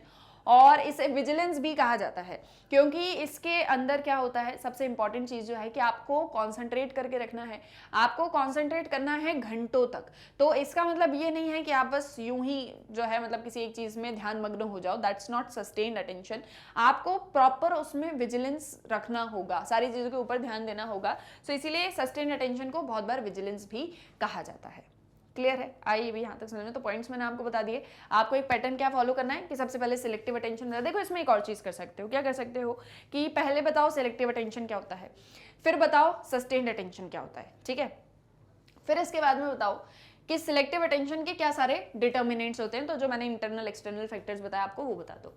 फिर उसके बाद में सिलेक्टिव और सस्टेन्ड अटेंशन का डिफरेंस बता दो। ऐसे भी कर सकते हो, या जैसे यहाँ पर हमने करा कि पहले सिलेक्टिव बता दिया, उसके डिटर्मिनेंट्स बता दिए, फिर दोनों के बीच का डिफरेंस बता दिया, ऐसे भी कर सकते हो, जैसे भी आप सुटेबल हो। मेरा तो बस एक ही चीज रहती है कि पॉइंट्स करेक्ट हो, आप जो आंसर लिख रहे हो वो बिल्कुल सही हो और पैटर्न आपका बहुत सही हो, तो ही आपके मार्क्स भी अच्छे आएंगे और आंसर लिखने में मजा भी आएगा। अभी जस्ट बस कॉपी भर दो, पेज भर दो, उससे कुछ नहीं होता ना, तो इसीलिए क्वालिटी होना चाहिए। I focus on quality. Clear है? अब देखो नेक्स्ट है question number 7। So what is the main proposition of gestalt psychologist with respect to perception of the visual field? Clear है? क्वेश्चन समझ में आया? क्या बोल रहे हैं कि जो गेस्टाल्ट साइकोलॉजिस्ट हैं इन्होंने आपको विजुअल फील्ड के रिगार्डिंग परसेप्शन के बारे में बताया था। ठीक है, तो गेस्टाल्ट साइकोलॉजिस्ट का मेन प्रपोजिशन क्या था ये आपसे पूछा जा रहा है। इन शॉर्ट क्या पूछा जा रहा है? Gestalt psychology. ठीक है, अब ये आपको बताना है। अब ध्यान करो क्या क्या पढ़ा था गेस्टाल्ट के अंदर, और वो सारा कुछ यहाँ पर नोट डाउन करना है। जल्दी जल्दी सोचो, ठीक है, 1 मिनट का टाइम लो और सोचो। ऐसे मत करो कि बस मैम आ गई, मैम सारे आंसर बताएंगी और सब हम जो है नोट डाउन कर लेंगे और सारे हमको पॉइंट्स पता चल जाएंगे। जस्ट सोचो थोड़ा सा कि मैं खुद से क्या लिख सकता हूँ, है ना, या लिख सकती हूँ। ठीक है, तो अब देखो क्या क्या पढ़ा हुआ है गेस्टाल्ट के बारे में। Generally what is gestalt? Gestalt psychologist ने क्या बताया हमको? So the gestalt psychologist have given us several laws to explain how and why different stimulus in our visual field are organized into meaningful whole objects। देखो हमने perception के बारे में पढ़ा था, तो परसेप्शन के अंदर हमने ये एक चीज पढ़ी थी कि जब भी आप किसी भी चीज को देखते हो या जो भी स्टिमुलस होता है आप उसको एज अ मीनिंगफुल होल की तरह देखते हो। फॉर एग्जाम्पल आपसे मैंने कहा कि मैंने एक डॉग देखा था, तो आपके मन में क्या आएगा? डॉग आएगा ना, एक पूरा डॉग आएगा। या आपके मन में ऐसा आएगा कि पहले 4 अलग अलग पैर आपको दिख रहे हैं, फिर उसका फेस आपको अलग दिख रहा है, फिर उसकी बॉडी आपको अलग दिख रही है, उसकी टेल आपको अलग दिख रही है, और फिर आपने उन सारी चीजों को मिलाया और फिर आपने कहा अच्छा डॉग ऐसा होता है। ऐसा तो नहीं होता ना, डॉग बोला तो सीधे डॉग आएगा आपके दिमाग में, आता है, ये एक चीज होती है। अब जैसे सपोज आज मैं ऑफिस बाइसिकल से आई, ठीक है, मतलब आई नहीं पर मान लो आज मैं ऑफिस बाइसिकल से आई, ठीक है। अब भाई बाइसिकल मैंने आपसे कहा तो क्या आ रहा है दिमाग में, है ना, पूरी एक बाइसिकल आ रही है, ऐसा तो है नहीं 2 टायर अलग दिख रहे हैं, हैंडल अलग दिख रहा है, ऐसा कुछ नहीं होता ना। जनरली देखो होता क्या है कि हम जो भी चीज परसीव करते हैं हम उसको as a object, as a whole समझते हैं। अगर मैं आपसे कहूं कि पेन, तो पेन का मतलब ऐसा तो नहीं कि रिफिल अलग दिखेगी, निप अलग दिखेगी और उसका जो बॉडी है वो आपको अलग दिखेगी, पूरा पेन दिखेगा, है ना, यही एक चीज होती है ना, दैट्स आवर परसेप्शन। और इसके बारे में गेस्टाल्ट साइकोलॉजिस्ट ने बताया कि ऐसा होता है, तो ऐसा क्यों होता है। तो जनरली परसेप्शन की जब हम बात करते हैं तो यहाँ पर हम मेनली विजुअल फील्ड्स के ऊपर फोकस करेंगे, जो चीजों को आप देखते हो। तो जब भी आप किसी चीज को देखते हो तो आप उसको मीनिंगफुल होल ऑब्जेक्ट की तरह ऑर्गेनाइज करते हो। तो अब ऐसा क्यों होता है? क्या ऐसा करने के लिए हमारे अंदर कोई मैकेनिज्म है? क्या हमारे अंदर कोई ऐसी शक्ति है? ठीक है, तो उसको गेस्टाल्ट साइकोलॉजिस्ट ने बताया है कि किस तरीके से हमारे अंदर जो है एक टेंडेंसी होती है कि हम चीज़ों को एज अ होल ऑब्जेक्ट की तरह ही देखते हैं। अभी मैं आपसे बोलूं चेयर, तो आपको अगेन वही चीज एग्जांपल ही आपको बता रही हूँ कि अगर मैंने आपसे कहा चेयर, तो चेयर में आपको ऐसे थोड़ी ना दिखेगा कि उसमें जो आप पीछे ऐसे बढ़िया से टिक के बैठते हो वो आपको अलग दिखे, बैठने वाला अलग दिखे, और जो उसके 4 पैर होते हैं वो आपको अलग दिखे, ऐसा नहीं होगा ना, बिल्कुल चेयर परफेक्ट आपको चेयर दिखेगी। सो दैट इज गेस्टाल्ट साइकोलॉजिस्ट इसको एक्सप्लेन करते हैं कि ऐसा होता है तो ऐसा क्यों होता है। क्लियर है? तो अब गेस्टाल्ट साइकोलॉजिस्ट जनरली क्या बताते हैं, वैसे तो वो आपको बताते हैं ग्राउंड सेग्रीगेशन प्रिंसिपल के बारे में कि क्या होता है जब भी आप किसी मतलब जैसे फॉर एग्जांपल इसमें एक एग्जांपल उन्होंने आपको दिया था कि जैसे मान लो ये एक आपकी कॉपी का पेज है, ये जितना वाइट आपको दिख रहा है ना, ये just suppose look at this, ये आपकी कॉपी का एक ब्लैंक पेज है, इसके ऊपर मैंने ए लिख दिया, बी लिख दिया और सी लिख दिया। तो अब आपने देखा तो आपका सबसे पहले ध्यान किसकी तरफ गया? ABC के ऊपर गया, ना कि इस बैकग्राउंड के ऊपर। तो जनरली जब भी आप किसी चीज को देखते हो तो आपका जो ध्यान जाता है वो पहले ऑब्जेक्ट्स के ऊपर जाता है। जब आप आसमान में चिड़ियाओं को देखते हो, स्काई में जब आप बर्ड्स को फ्लाई करते हुए देखते हो, तो आपका ध्यान पहले बर्ड्स की तरफ जाता है कि वो देखो कितनी प्यारी लग रही है, बर्ड्स जो हैं सारी आसमान से होती हुई निकल रही, क्योंकि वहां पर जो स्काई है वो एक तरीके से बैकग्राउंड का काम कर रहा है। तो यहां पर मान लो अगर ये आपकी नोटबुक है तो ये ABC ऑब्जेक्ट्स हैं और ये जो व्हाइट है ये बैकग्राउंड की तरह काम कर रहा है। तो this is known as ground segregation, ground segregation principle, जो कि गेस्टाल्ट ने बताया। इसमें उन्होंने एक और चीज बताई कि जैसे suppose there is a flower pot, ये सारी चीजें जो बोल रही हूं ना ये सब नोट डाउन करना है, ठीक है। ये ग्राउंड सेग्रीगेशन आपको सबसे पहले इसमें बताना है। फिर इसमें क्या होता है वो एक और चीज बताते हैं कि जैसे for example there is a flower pot, तो मतलब वो ये बोलना चाह रहे हैं कि देखो जो एक ऑब्जेक्ट होता है ना वो एज अ होल होता है, ठीक है। वो जो होता है वो एज अ होल होता है, एक पूरे फॉर्म की तरह होता है। फॉर्म परसेप्शन जो आपने पढ़ा हुआ था इसके अंदर, क्या पढ़ा हुआ था? Form perception. तो ऑब्जेक्ट जो होता है उसके पार्ट्स अगर आप उसमें से हटा दोगे तो उसका फॉर्म नहीं चेंज होता, ठीक है। अगर आप कोई ऑब्जेक्ट है उस ऑब्जेक्ट के पार्ट्स उसमें से हटा दोगे तो उसका फॉर्म चेंज नहीं होगा बल्कि उसकी कॉन्फ़िगरेशन चेंज हो जाएगी। जैसे for example there is a flower pot, there is a flower pot. इस पॉट के अंदर जस्ट सपोज 3 फ्लावर्स रखे हुए थे। अब इनमें से ये तीनों फ्लावर्स को हटा दिया, अभी ये पूरे फ्लावर्स के साथ में आपको दिख रहे हैं, तो आप बोलोगे कि हाँ भैया कितना बढ़िया सा ऑब्जेक्ट है, ये जो है वॉस है और उसमें जो है 3 हमको फ्लावर्स देखने को मिल रहे हैं एक्सेट्रा एक्सेट्रा, ये एक ऑब्जेक्ट है। जैसे सपोज मैंने इसमें से 3 फ्लावर्स हटा दिए, तो अभी भी भाई पॉट ही तो है, अब थोड़ी ना बाल्टी हो गया है ना, पॉट ही रहेगा ना। सो दिस इज कॉल्ड कि कॉन्फ़िगरेशन चेंज हो रही है लेकिन फॉर्म चेंज नहीं हो रहा, that is called form perception. Again ये किसने बताया? अगेन ये बताया आपके गेस्टाल्ट ने। तो अब आंसर को कैसे स्टार्ट करोगे, ठीक है। ये तो बता दिया पॉइंट्स क्या क्या हैं, और भी पॉइंट्स हैं, ठीक है, लेकिन अभी मैं आपको बताऊं स्टार्ट कैसे करोगे। सबसे पहले एक इंट्रोडक्शन। इंट्रोडक्शन में किसके बारे में बताओगे? गेस्टाल्ट साइकोलॉजिस्ट के बारे में, ठीक है। कि जो गेस्टाल्ट साइकोलॉजिस्ट थे उन्होंने एक्सप्लेन किया था कि कैसे और क्यों जो डिफरेंट डिफरेंट स्टिमुलस हमारे आसपास में प्रेजेंट होता है हम उसको एक मीनिंगफुल होल प्रोवाइड करते हैं या उसको एक मीनिंग की तरह ऑर्गेनाइज या as a whole as a object उसको ऑर्गेनाइज कर देते हैं। ये आपका इंट्रोडक्शन हो गया। इसी में आगे एक्सप्लेन करना ग्राउंड सेग्रीगेशन को शॉर्ट में सारी चीज़ों को शॉर्ट में करना, क्योंकि देखो क्वेश्चन ऐसा है कि इसके अंदर आप बहुत सारे पॉइंट्स को लिख सकते हो, बट आप क्या करो जितना ज़्यादा शॉर्ट में बताओगे ना उतना ज़्यादा आप पॉइंट्स को उसमें ऐड कर पाओगे। लेकिन जैसे सपोज मैंने आपसे कहा ग्राउंड सेग्रीगेशन, तो अब अगर आप ग्राउंड सेग्रीगेशन मॉडल को ही एक्सप्लेन करने लग गए तो आप बाकी चीज़ों को एक्सप्लेन नहीं कर पाओगे। तो क्या करना है? वर्ड लिमिट के साथ में लिखना है। ग्राउंड सेग्रीगेशन बताना, फॉर्म परसेप्शन क्या होता है ये बताना, ये सारी चीज़ें शॉर्ट में। इसके बाद में हम ये बताएंगे कि कैसे उन्होंने बताया कि हमारे अंदर क्या सारी चीज़ें होती हैं, मतलब कोई जादू तो होता नहीं है, तो हम कैसे जो है सारी चीज़ों को मीनिंग प्रोवाइड करते हैं। तो इसके लिए उन्होंने कुछ प्रिंसिपल्स बताए। क्या बताए? कुछ प्रिंसिपल्स उन्होंने बताए। तो अब उन प्रिंसिपल्स को यहाँ पर एक एक करके डिस्कस करेंगे। अब देखो मैं आपसे क्या कह रही हूँ कि सारी चीज़ों को बिल्कुल शॉर्ट में हमको बताना है। तो जब सारी चीज़ों को बिल्कुल शॉर्ट में बताओगे तो क्या एक चीज़ ध्यान में रखनी है आपको कि कितना ज़्यादा, मैं बोलती हूँ ना आपको हार्ड वर्क नहीं स्मार्ट वर्क करो। तो एक तो वो होता है कि जितने पॉइंट्स आते थे वो सारे लिख दिए, 4-5 पेज भर दिए, ठीक है, एक क्वेश्चन के लिए। एक क्या होता है कम से कम वर्ड्स लिखे लेकिन उस कम से कम वर्ड्स में ज़्यादा से ज़्यादा पॉइंट्स को ऐड ऑन कर दिया। तो यहाँ पर हमको भी वही स्मार्ट वर्क करना है। हेडिंग्स हमको देनी है, चार्ट्स हमको बनाना है, डायग्राम्स हमको बनाने हैं, और क्या हमको करना है, हमको आपके जो जितने भी सारे डायग्राम्स वगैरह आप बनाओ साथ साथ में एग्जाम्पल आपको देना है। ये सारी चीज़ें देते हुए आंसर को लिखोगे तो बहुत कुछ लिख पाओगे और कम वर्ड्स में लिख पाओगे, ठीक है, क्लियर है।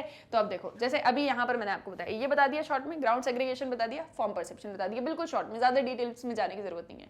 अब प्रिंसिपल्स जो उन्होंने दिए, तो सबसे पहले उन्होंने दिया principle of proximity. Principle of proximity ये कहता है कि जो ऑब्जेक्ट्स पास में होते हैं, क्लोज टुगेदर होते हैं स्पेस और टाइम में, हम उनको ऐसा समझते हैं कि ये एक ही ग्रुप से बिलोंग करते हैं। इसमें कौन सा डायग्राम यूज करोगे या कौन सा फिगर बनाओगे तो वो सेम चीज जो आपकी बुक में भी दी गई है। क्लियर है? ये सेम डायग्राम आपकी बुक के अंदर दिया गया है, सेम फिगर, सेम आपको यही बनाना है कि जो भी ऑब्जेक्ट्स क्लोज टुगेदर होते हैं हमको ऐसा लगता है कि वो एक ग्रुप में है। तो यहां पर ऐसा लग रहा है कि एक ग्रुप ये है और एक ग्रुप ये है, क्योंकि यहां पर हमको दो दो सर्कल्स के कॉलम्स और रोज देखने को मिल रही है। क्लियर है? अब इतना लिखने की जरूरत नहीं है, सिर्फ ये एक लाइन लिखी और ये एक डायग्राम बना दिया, दैट्स इट। क्लियर? सेकंड पर आ जाओ। सेकंड प्रिंसिपल है principal of similarity. Principal of similarity ये कहता है कि जो ऑब्जेक्ट्स एक जैसे दिखते हैं, ठीक है, the objects that are similar to one another and have similar characteristics, और उनके सेम कैरेक्टरिस्टिक्स होते हैं, हम उनको एज अ ग्रुप परसीव करते हैं। इसमें सबसे अच्छा एग्जांपल देते हुए मैं आपको बताती हूँ।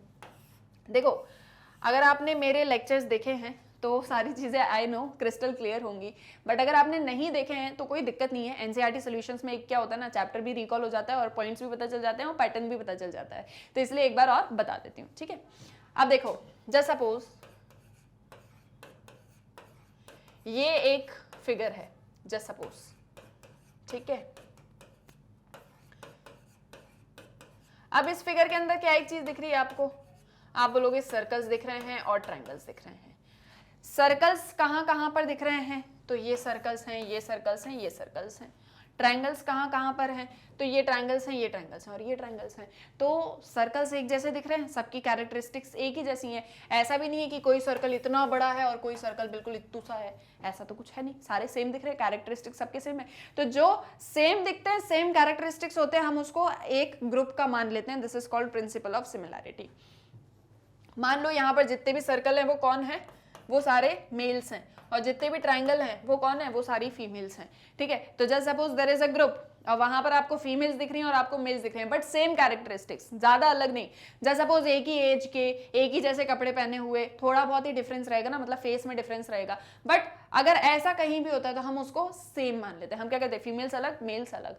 That's known as principle of similarity. Clear? No doubt यहाँ तक। इसके बाद में तो मतलब ऐसे उन्होंने बहुत सारे प्रिंसिपल्स बताए हैं। हम फटाफट से कुछ कुछ को डिस्कस कर लेते हैं। Principal of continuity. कंटिन्यूटी क्या कहती है कि जहां पर भी जो भी ऑब्जेक्ट्स कंटिन्यूएशन में होते हैं, हमको ऐसा लगता है कि वो एक दूसरे से ही बिलोंग कर रहे हैं। Just suppose this and this, A B C D. अब हमको यहाँ पर कंटिन्यूटी दिख रही है, ए बी को फुलफिल कर रहा है, सी डी को फुलफिल कर रहा है, ये यहाँ पर क्रॉस हो रहे हैं, we are ignoring this point. Clear? That is called principle of continuity. Principle of smallness, इसका मतलब क्या होता है? Smaller areas tend to be seen as figures against a larger background. यहाँ पर जनरली क्या एक चीज बोली जा रही है कि जो स्मॉलर फिगर्स, मतलब जो छोटे छोटे एरियाज होते हैं ना, वो हमको फिगर की तरह दिखने लग जाते हैं अगर कोई लार्ज बैकग्राउंड है तो। इसमें आपका जो फिगर है बुक के अंदर, दैट इज समथिंग ऐसा एक सर्कल है और ऐसे जो है एक फिगर बना हुआ है, मतलब मेरा थोड़ा सा बिगड़ गया बट कुछ इस तरीके का। सो ये ऐसे इसको पूरा फिल किया हुआ है ब्लैक से, ठीक है। तो इसमें ये कहा जा रहा है कि जो फिगर्स छोटे होंगे वो लार्ज बैकग्राउंड में बड़े दिखने लगेंगे, ठीक है। जो भी फिगर्स जो होंगे वो आपके छोटे, ओ सॉरी ये वाला फिगर नहीं है उसमें, सॉरी ये वाला फिगर नहीं है, बल्कि कौन सा फिगर है आपका? जो भी आपका मतलब वो जो एक मैंने आपको दिखाया हुआ था ना, एक मतलब इमेज मैंने यूज की हुई थी कि कोई छोटी चीज होगी वो आपसे दूर होगी, लेकिन लार्ज बैकग्राउंड, मतलब लार्ज बैकग्राउंड है लेकिन कोई चीज छोटी है तो वो आपको बड़ी दिखने लगेगी। Then there is a principle of symmetry. Symmetry का मतलब ये है कि जैसे कोई फिगर बना हुआ है असिमेट्रिकल बैकग्राउंड पे तो वो आपको हाईलाइट होके दिखेगा, ठीक है। वो चीज जो है आपको हाईलाइट होके दिखेगी। प्रिंसिपल ऑफ सराउंडेडनेस ये बोलता है कि जैसे उसमें हमने आपके चैप्टर के अंदर ये एक चीज पढ़ी थी कि इस तरीके से एक उन्होंने फिगर दिखाया था और इसके अंदर लिखा हुआ था लिफ्ट, बट उन्होंने क्या किया था कि जो आपके लिफ्ट के आसपास की सारी चीजें थी उसको फिलअप कर दिया था और ये लिफ्ट को ऐसा ही रहने दिया था, तो जिसकी वजह से ये यहाँ पर कुछ हमको फिगर्स देखने को मिल रहे थे। ये जस्ट सारे फिगर्स आपके चैप्टर के अंदर दिए हुए हैं तो आप उसमें से मतलब फिगर्स को बना सकते हो, बट जितने भी प्रिंसिपल्स हमने पढ़े, चाहे प्रिंसिपल ऑफ सराउंडेडनेस हो, क्लोजर हो, स्मॉलनेस हो, सिमेट्री एक्सेट्रा एक्सेट्रा, वो सारी चीजें आपको यहाँ आंसर के अंदर इंक्लूड करनी है, ठीक है। प्रिंसिपल ऑफ क्लोजर ये था कि जैसे यहाँ पर इस तरीके का एक फिगर बना है तो हम क्या करते हैं, हम हमारी एक टेंडेंसी होती है कि जैसे यहाँ पर गैप है तो हम इसको फिलअप कर देंगे और बोल देंगे कि भाई ये जो है एक ट्रायंगल है, हम उसको वैसा ही नहीं देखते। So from all these principles gestalt ने ये एक चीज एक्सप्लेन करने की कोशिश करी है कि हम ऐसा इसलिए करते हैं क्योंकि हमारे अंदर ये टेंडेंसी होती है कि हम सारी चीजों को एज अ होल या एज अ ऑब्जेक्ट की तरह देखते हैं, और उसके उन्होंने ये सारे प्रिंसिपल्स एक्सप्लेन भी किए हैं। क्लियर, नो डाउट, यहाँ तक सारी चीजें समझ में आ गई। ठीक है, अब आ जाओ क्वेश्चन नंबर 8 पे। ठीक है, तो उसमें आपको क्या सारी चीजें लिखनी थी वो मैंने आपको एक्सप्लेन करी, फिर उसके बाद में आप सारे प्रिंसिपल्स बताओगे ना। Question number 8 says how does perception of space tech place. Space का जो परसेप्शन होता है वो कैसे होता है।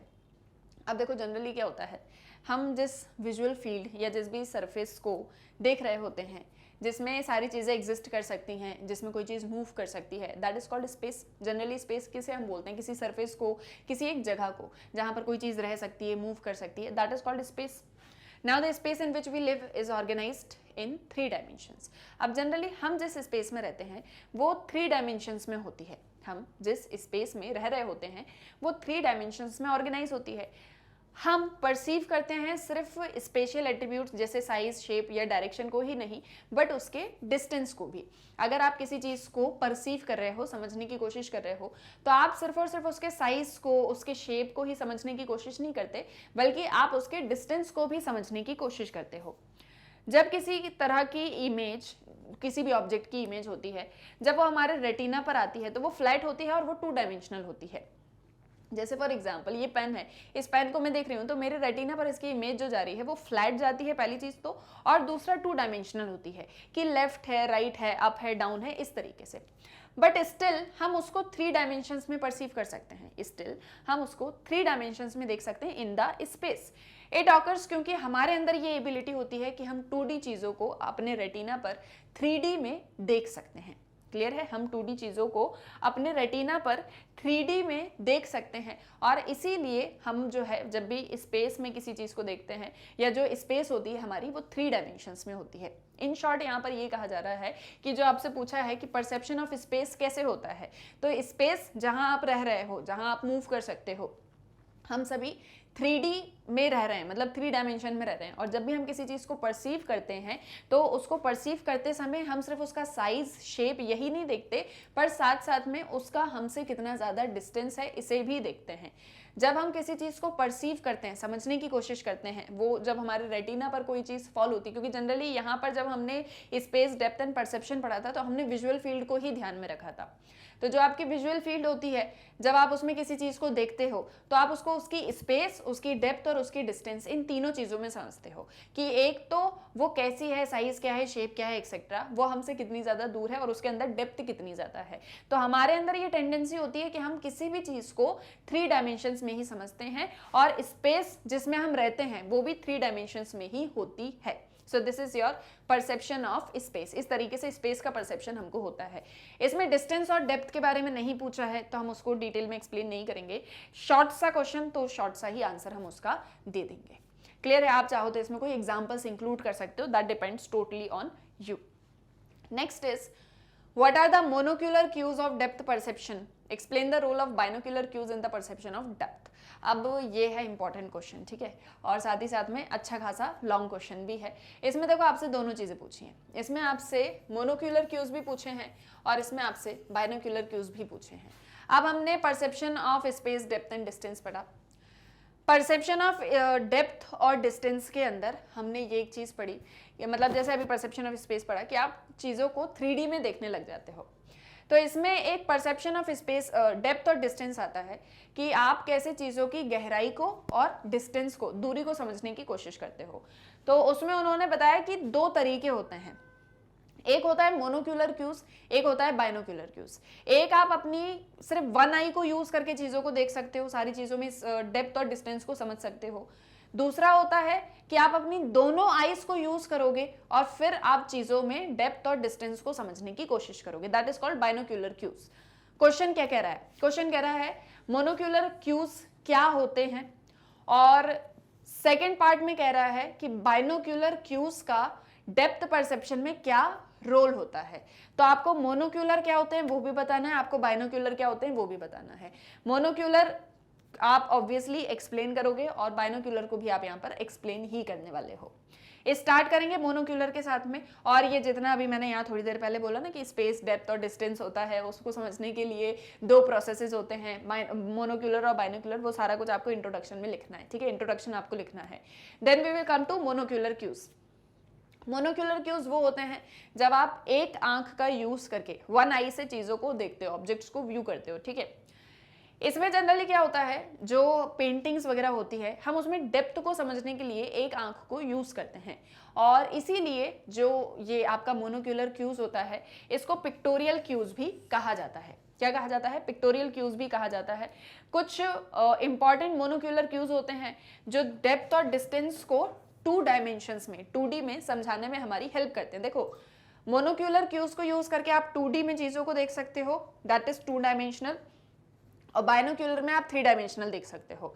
तो अब किस तरीके से आप मोनोक्यूलर में देखते हो, तो एक होता है रिलेटिव साइज। रिलेटिव साइज का मतलब ये होता है कि for example as objects get away the retinal image becomes smaller and smaller. इसके अंदर एक इमेज हमने देखी थी कि जैसे फॉर एग्जाम्पल जस्ट सपोज यहाँ पर बहुत सारे ट्रीज हैं, जस्ट सपोज यहाँ पर आपके बहुत सारे ट्रीज हैं, ठीक है। अब ये आपके ट्रीज यहाँ पर भी हैं और ये आपके ट्रीज जो हैं वो कहाँ हैं, आपके यहाँ पर भी हैं, ठीक है। और ऐसे करके यहाँ बीच से एक रोड पास हो रहा है। तो जनरली आप क्या देखते हो कि जैसे जैसे आप दूर तक चीज़ों को देखते हो वैसे वैसे ऑब्जेक्ट्स जो होते हैं, क्योंकि वो जैसे जैसे दूर जाएंगे वैसे वैसे वो आपको छोटे दिखने लगेंगे, छोटे दिखने लगेंगे, और जितने ज़्यादा वो आपके पास होंगे वो आपको उतने ही ज़्यादा बड़े दिखेंगे। फॉर एग्जाम्पल जस्ट सपोज क्या एग्जाम्पल दूँ मैं आपको, जैसे मान लो अभी मैं आपको फॉर एग्जाम्पल जस्ट सपोज अभी मैं आपको बिल्कुल पास में दिख रही हूँ, बहुत पास में दिख रही हूँ ना। अब मैं थोड़ा सा पीछे चली जाती हूँ, ठीक है, मतलब मैं अब आपसे थोड़ी सी दूर हो गई, तो थोड़ा सा आपको मेरे साइज में डिफरेंस दिखा होगा, थोड़ा सा तो दिखा ही होगा बिल्कुल। तो दैट इज द केस कि जब कोई चीज़ आपके पास में होती है तो वो आपको बड़ी दिखती है, वही चीज़ आपसे दूर चली जाए तो वो आपको छोटी दिखने लग जाती है। That is called relative size. ये आप मोनोक्यूलर क्यूज के थ्रू भी देख सकते हो। इसमें होता ये है कि रेटिनल इमेज जो है वो डिस्टेंस को समझ पाती है, मतलब जो आपके रेटिना पर जो इमेजेस फॉल होती हैं उसके थ्रू आप डिस्टेंस को समझ सकते हो। सेकेंड है इंटरपोजिशन या ओवरलैपिंग। इसमें क्या होता है कि जब कोई ऑब्जेक्ट किसी दूसरे ऑब्जेक्ट से कवर अप होता है, उसकी ओवरलैपिंग हो जाती है, तो the overlapped object is considered farther away. जो ऑब्जेक्ट के ऊपर परछाई आ रही है वो आपको दूर दिखेगा, और जिस ऑब्जेक्ट ने उसको कवर अप करके रखा हुआ है वो आपको पास में दिखेगा। लीनियर पर्सपेक्टिव ये बोलता है कि फॉर एग्जाम्पल पैरेलल लाइंस जो होती हैं, तो पैरेलल लाइंस जो होती हैं वो आगे चल के आपको कन्वर्ज होती हुई दिखती हैं। जैसे रेलवे ट्रैक है, तो रेलवे ट्रैक होती तो बिल्कुल सीधी सीधी है, जो आपकी रेलवे ट्रैक होती है ना वो बिल्कुल सीधी होती है, ऐसी होती है, लेकिन जब हम उसको दूर तक देखते हैं तो वो हमको ऐसी कन्वर्ज करती हुई दिखती है। अगर हम उसको बहुत दूर तक देखेंगे तो हमको ऐसा लगता है कि ये आगे जाके मिल गई है। So this reflects a phenomena by which distant objects appear to be closer together than the nearer objects. कि दूर तक अगर आप किसी ऑब्जेक्ट को देखोगे तो आपको ऐसा लगेगा कि वो दूर जाके जो है मतलब आपस में मिल चुके हैं। इसका एक एग्जाम्पल सबसे अच्छा है रेलवे ट्रैक्स वाला। देन नेक्स्ट है एरियल पर्सपेक्टिव। एरियल पर्सपेक्टिव में जनरली ये होता है कि एयर के अंदर क्या होता है ना, डस्ट और मॉइस्चर के कुछ पार्टिकल्स होते हैं, तो जब आप किसी चीज को दूर तक देखते हो तो वो आपको थोड़ी सी ब्लर दिखाई देती है, और इसी को एरियल पर्सपेक्टिव भी कहा जाता है। जैसे आप पहाड़ों को दूर से देखोगे तो आपको वो नीले नीले दिखेंगे, दिन के समय की बात हो रही है ना, लेकिन वहीं आप उसको पास जाके देखोगे तो आपको समझ में आएगा कि नहीं, सारी चीजें बिल्कुल साफ हैं। That just because of aerial air की वजह से हमको ऐसा देखने को मिल रहा था। That is called aerial perspective. Light and shade का मतलब ये है कि जब लाइट होती है तो कुछ पार्ट्स होते हैं जो हाईलाइट होते हैं, और कुछ ऐसे पार्ट्स होते हैं जो डार्क हो जाते हैं। तो जो हाईलाइट्स और शेडोज होते हैं वो हमको ये बताते हैं कि एक ऑब्जेक्ट का डिस्टेंस कितना ज़्यादा है। जैसे लाइट पड़ी और कोई चीज़ बिल्कुल एकदम से हाईलाइट होने लगी तो वो कहीं ना कहीं आपके पास में होती है, मतलब ज़्यादा दूर नहीं है। लेकिन अगर कोई चीज़ डार्क हो रही है तो वहाँ कहीं आप उसके डिस्टेंस का अंदाज़ा लगा सकते हो। That is called light and shade. Relative height का मतलब ये होता है कि जो ऑब्जेक्ट्स बड़े होते हैं वो आपको अपने पास में या क्लोजर दिखाई देते हैं, वहीं कोई ऑब्जेक्ट दूर होता है तो वो आपको ऐसा लगता है कि वो आपसे मतलब फार्दर अवे है, डिस्टेंस पर है। तो ये एक चीज़ भी हमको डेप्थ परसेप्शन में हेल्प करती है।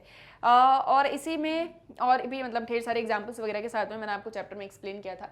Then texture gradient. Texture gradient एक ऐसा फिनोमेना है जहाँ पर the density of elements is seen farther away, जहाँ पर विजुअल फील्ड में आपको ऐसा लगता है कि दूर मतलब दूर तक अगर आप देखोगे, ज़्यादा डिस्टेंस पे अगर आप देखोगे, तो जो डेंसिटी है एलिमेंट्स की वो आपको ज़्यादा दिखने लग जाएगी. So that is called texture gradient, कि जहाँ पर visual field having more elements या more density of elements is seen farther away. Next है मोशन पैरालेक्स. मोशन पैरालेक्स के अंदर पिक्टोरियल क्यू नहीं आते, क्योंकि यहाँ हम ऐसे ऑब्जेक्ट्स की बात कर रहे होते हैं जो मूव करते हुए हमको दिखते हैं, हम परसीव करते हैं उनको मूव करते हुए. वो मूव नहीं कर रहे होते हैं बट हम उनको ऐसा परसीव करते हैं कि वो मूव कर रहे हैं. जैसे जब आप कभी बस में या गाड़ी में कहीं ट्रैवल कर रहे होते हो, तो जो आगे की चीज़ होती है ना, वो आपको ऐसा लगता है वो आपके पास में आ रही है, और जो चीज़ आपके पास में होती है वो एकदम से पीछे चली जाती है. कभी ट्रैवल करो तो इन चीज़ों को एक्सपीरियंस करना, मतलब किया भी होगा आप में से बहुतों ने. So these are all your monocular cues. इन्हें आप एक आंख से भी परसीव कर सकते हो, और इसमें आप डेप्थ को भी देख सकते हो, समझ सकते हो. अब देखो, मोनोक्यूलर और बाइनोक्यूलर में एक चीज़ का डाउट रहता है लोगों को. डाउट ये रहता है कि मोनोक्यूलर में ऐसा क्यों कहा जा रहा है कि आप एक आंख से सारी चीज़ों को देख सकते हो. ये चीज़ तो हम दोनों आंख से भी देख पाते हैं. जब बाइनोक्यूलर को समझोगे तो आपको समझ में आएगा कि दो आंखों का एग्जैक्टली यूज होता क्या है. ठीक है, अब देखो यहाँ पर है आपके बाइनोक्यूलर.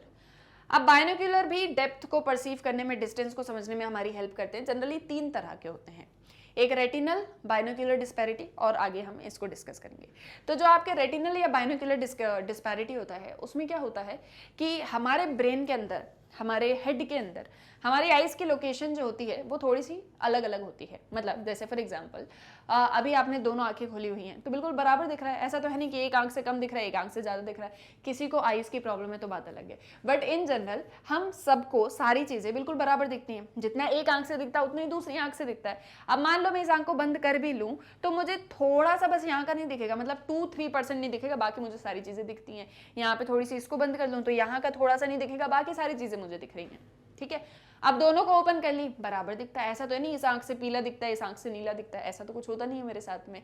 सब कुछ सेम दिखता है, बट हमारे हेड के अंदर जो हमारी आइज की पोजीशन होती है वो होती है अलग अलग. अलग अलग का मतलब ये कि हमारी आइज जो होती हैं वो बिल्कुल, थोड़ा तो उनके बीच में डिस्टेंस होता है.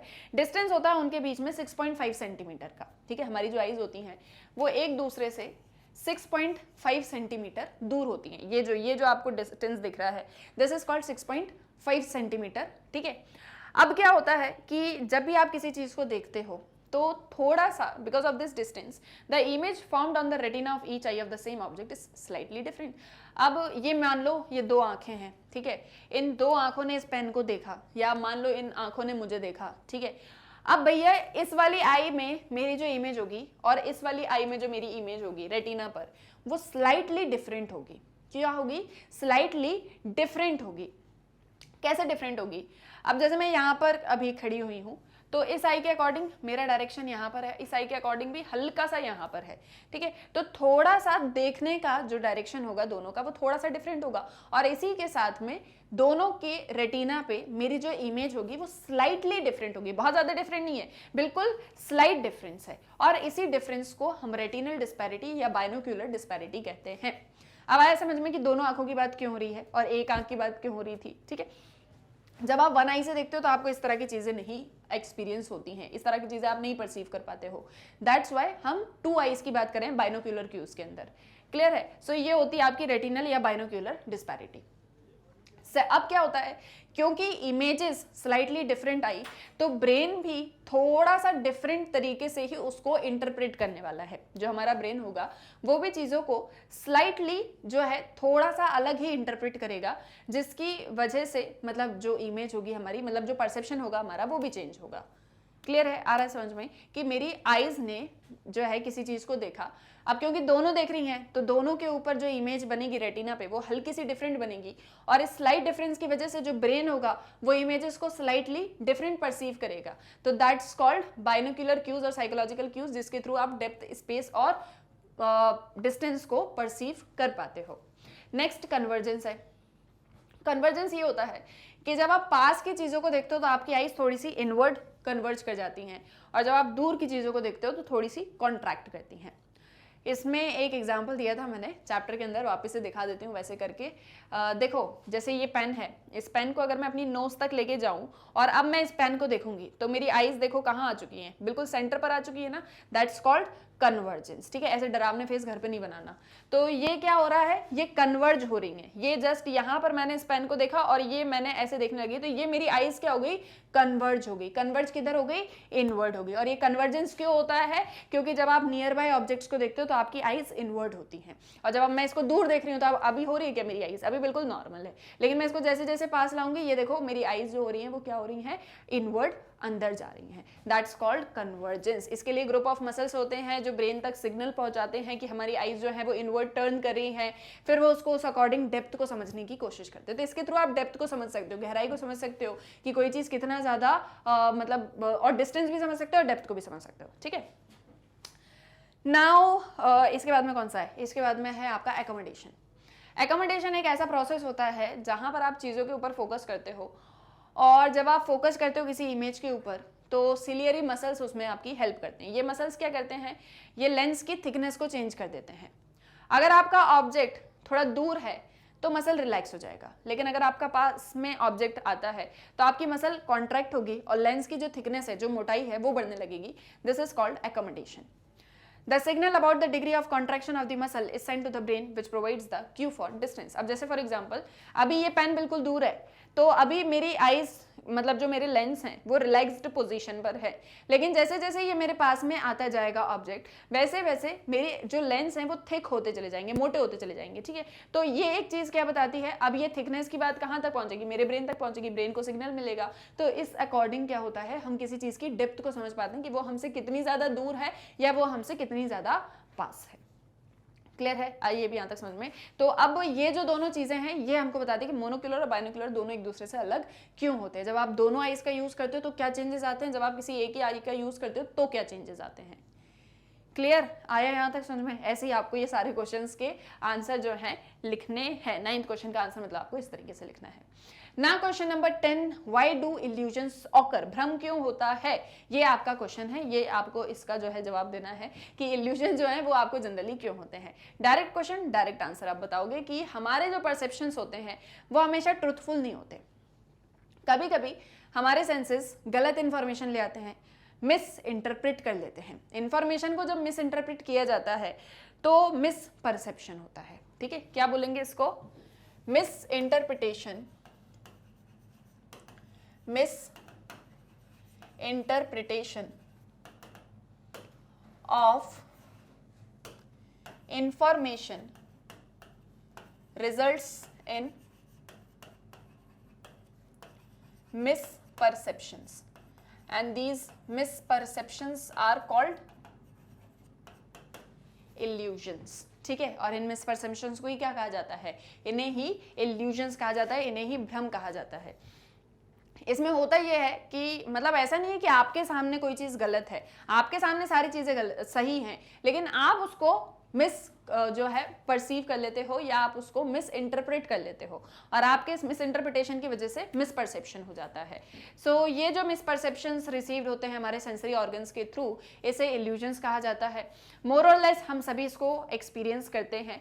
ये हमारे एक्सटर्नल स्टिमुलस की वजह से होते हैं, मतलब जो भी चीज़ें आपके आसपास में प्रेजेंट होती हैं आप उन्हीं चीज़ों को मिसपर्सीव करते हो। आपके अंदर से कोई चीज़ ऐसी नहीं होती है, क्योंकि फिजिकल स्टिमुलस में कोई चीज़ ऐसी है जिसको आपने मिस इंटरप्रेट किया है, इसीलिए आप मिस परसीव कर रहे हो और इसीलिए आपको इल्यूजन हो रहा है।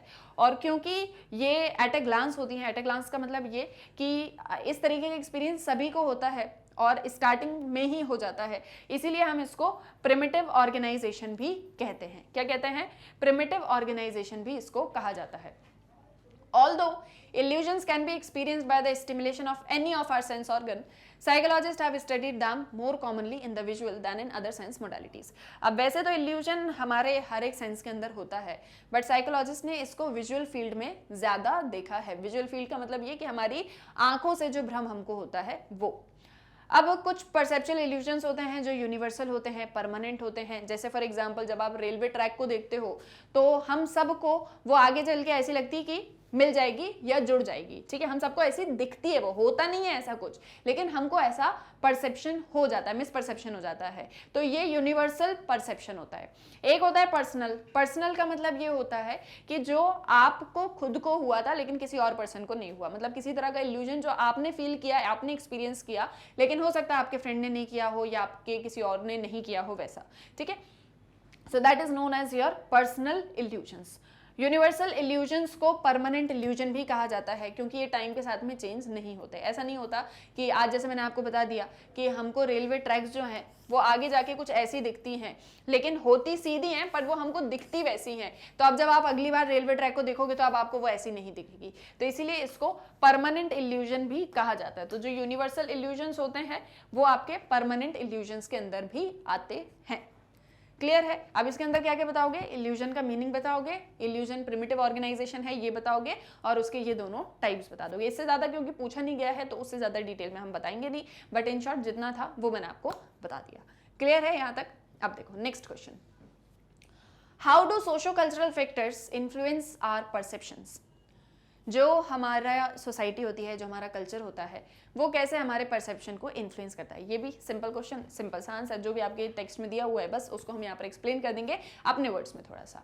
आप कैसे बताओगे कि बहुत सारे साइकोलॉजिस्ट हैं जिन्होंने परसेप्शन को समझने की कोशिश करी कि हम जिस सोसाइटी में रहते हैं, हम जिस कल्चर में रहते हैं, क्या वो हमारे परसेप्शन को इन्फ्लुएंस करता है। मतलब जो एक हमारी अंडरस्टैंडिंग होती है चीज़ों को लेके, जिस तरीके से हम सारे वर्ल्ड को समझने की कोशिश करते हैं, क्या उसका प्रभाव या वो एक चीज़ हमारे कल्चर के थ्रू होती है, या हमारा कल्चर सोसाइटी उसमें एक इंपॉर्टेंट रोल प्ले करता है। तो बहुत सारे साइकोलॉजिस्ट ने इसमें स्टडीज़ करी, और बहुत सारे डिफरेंट मतलब जिन्होंने भी स्टडीज़ डिफरेंट साइकोलॉजिस्ट ने करी, उनकी कुछ स्टडीज़ को हम यहाँ पर डिस्कस करेंगे। अब एक स्टडी जो है वो कंडक्ट की जाती है यूजिंग फिगर्स, जिसमें आपके यूरोप, अफ्रीका और बहुत सारी जगह पर लोगों के ऊपर रिसर्च की जाती है। तो इसमें सीगल, कैंपबेल और हर्स्कोविट्स, ये 3 मेन रिसर्चर्स होते हैं। ये क्या करते हैं, ये मतलब अफ्रीकन विलेजेस और वेस्टर्न अर्बन सेटिंग के लोगों के ऊपर एक एक्सपेरिमेंट कंडक्ट करते हैं इल्यूजन को लेके। एक जो है इल्यूजन के ऊपर एक्सपेरिमेंट कंडक्ट किया जाता है, दूसरा पिक्टोरियल क्यूज के ऊपर एक्सपेरिमेंट कंडक्ट किया जाता है। ठीक है, किसके ऊपर? एक तो इल्यूजन्स के ऊपर और दूसरा पिक्टोरियल क्यूज या पिक्टोरियल इमेजेस।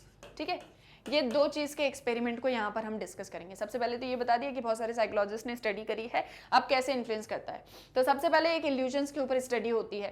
तो अफ्रीका के विलेजेस जो होते हैं वहाँ के लोगों को लिया जाता है एक तरफ, और वेस्टर्न अर्बन सेटिंग के लोगों को लिया जाता है। सीगल, कैंपबेल और हर्स्कोविट्स इसमें मेन होते हैं। ये क्या करते हैं, जो आपका मुलर लायर इल्यूजन था वो वाला मॉडल, और वर्टिकल हॉरिजॉन्टल मॉडल जो होता है उससे रिलेटेड रिसर्च करते हैं। तो वो ये देखते हैं कि जो आपके अफ्रीकन विलेजर्स होते हैं, जो आपके अफ्रीकन विलेजर्स होते हैं, वो जनरली जो मुलर लायर इल्यूजन था, मुलर लायर इल्यूजन किसी चीज को लेके हुआ करता था कि ये जो 2 लाइंस हैं इसमें से कौन सी बड़ी है और कौन सी छोटी है। ठीक है, इस एक चीज को लेके ये मुलर लायर आपका इल्यूजन था। तो वैसे दोनों ही लाइंस बड़ी हैं, बट स्टिल हमको ये वाली लाइन थोड़ी सी बड़ी लग रही है और ये वाली लाइन थोड़ी सी छोटी लग रही है। That is Muller Lyer illusion. Horizontal vertical क्या है कि वर्टिकल लाइन हॉरिजॉन्टल लाइन से बड़ी है, बल्कि दोनों इक्वल है। This is horizontal vertical model. तो हमने देखा कि जो अफ्रीका के विलेजर्स थे वहाँ पर बहुत ज़्यादा फॉरेस्ट है, और फॉरेस्ट में बहुत लंबे लंबे ट्रीज हुआ करते हैं, जिसकी वजह से उन्हें हॉरिजॉन्टल चीज़ें ज़्यादा देखने की आदत है। तो उन्हें ऐसा लगता था कि ये हॉरिजॉन्टल वाली जो लाइन है ये ज़्यादा बड़ी है एज कम्पेयर टू जो वर्टिकल लाइन है वो ज़्यादा बड़ी है as compare to horizontal line, क्योंकि वहाँ पर वर्टिकल ट्रीज जो है हुआ करते थे और बहुत ही लंबे लंबे हुआ करते थे। ठीक है, तो इसीलिए अफ्रीकन विलेजर्स जो होते हैं उनको ये हॉरिजॉन्टल वर्टिकल वाला इल्यूजन रहता है, भ्रम रहता है उनके अंदर। ठीक है, लेकिन जब हम वेस्टर्न अर्बन लोगों के ऊपर एक्सपेरिमेंट कंडक्ट करते हैं तो उन्हें हॉरिजॉन्टल वर्टिकल नहीं बल्कि उनको मुलर लायर इल्यूजन ज़्यादा होता है, क्योंकि उनके वहाँ पर ग्रिड सिस्टम वगैरह हुआ करता है, और उस ग्रिड सिस्टम के अंदर जो है मतलब वो ये क्या बोलते हैं ना, राइट एंगल तरीके से और पूरा ग्रिड्स वगैरह को यूज़ करके उनके यहाँ पर एक सिस्टम रहता है, जिसकी वजह से वो इनको जो है क्लासीफाई नहीं कर पाते हैं, और उनको ऐसा लगता है कि ये दोनों लाइन्स जो हैं उसमें ये वाली बड़ी है और ये वाली छोटी है। तो इस तरीके का एक एक्सपेरिमेंट किया जाता है। तो ये एक चीज़ क्या बताता है कि आप जिस सोसाइटी में रहते हो, आप जिस कल्चर में रहते हो, वो आपके परसेप्शन को क्या करते हैं, फ्रेम करते हैं। सेकंड इसमें जो परसेप्शन था वो था पिक्चर्स को लेके, पिक्चर्स ऑफ ऑब्जेक्ट्स को लेके। तो इसमें कुछ डिफरेंट कल्चर्स से लोगों को लिया जाता है और उनको पिक्चर्स दिखाई जाती हैं। कुछ ऑब्जेक्ट्स वगैरह दिखाए जाते हैं तो वो उन ऑब्जेक्ट्स को आइडेंटिफाई नहीं कर पाते। हुडसन होते हैं इसमें, जो अफ्रीका के लोगों के ऊपर और साइबेरियन वगैरह ये जो सारे एरियाज होते हैं यहाँ पर इस रिसर्च को कंडक्ट करते हैं और उसमें वो ये देखते हैं कि जब हमने लोगों को इमेजेस दिखाई, ऑब्जेक्ट्स दिखाए, तो वो उसको आइडेंटिफाई नहीं कर पाए। वो उसको आइडेंटिफाई नहीं कर पाए क्योंकि उन्होंने वो चीज़ें कभी देखी ही नहीं थी। So it was indicated that informal instruction in home and habitual exposure to pictures were necessary to sustain the skill of pictorial depth perception. तो इसीलिए ये एक चीज़ कंक्लूड की गई कि इसीलिए ज़रूरी है कि अगर आप घर पे इंस्ट्रक्शंस देते हो या आप जो है सिखाते हो लोगों को कि पिक्चर्स कैसी होती हैं और साथ ही साथ में इनफॉर्मल इंस्ट्रक्शंस वगैरह देते हो, तो उनका पिक्टोरियल डेप्थ परसेप्शन जो है वो इंक्रीज हो जाएगा और वो पिक्चर्स को आइडेंटिफाई करना स्टार्ट कर देंगे।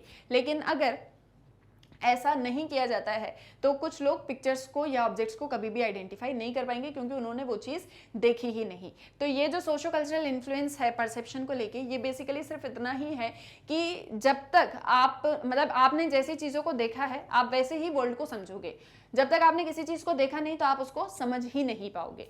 सो these are all the points जो आपको यहाँ पर इस पर्टिकुलर क्वेश्चन के आंसर के अंदर इंक्लूड करने थे। क्लियर है? आए यहाँ तक समझ में? सो 11 क्वेश्चंस थे आपके इस चैप्टर के अंदर और सभी क्वेश्चंस में पॉइंट्स मैंने आपको बता दिए, पैटर्न मैंने आपको बता दिया और ये भी मैंने आपको बता दिया कि आपको कैसे स्मार्ट वर्क करना है अपने आंसर्स के अंदर।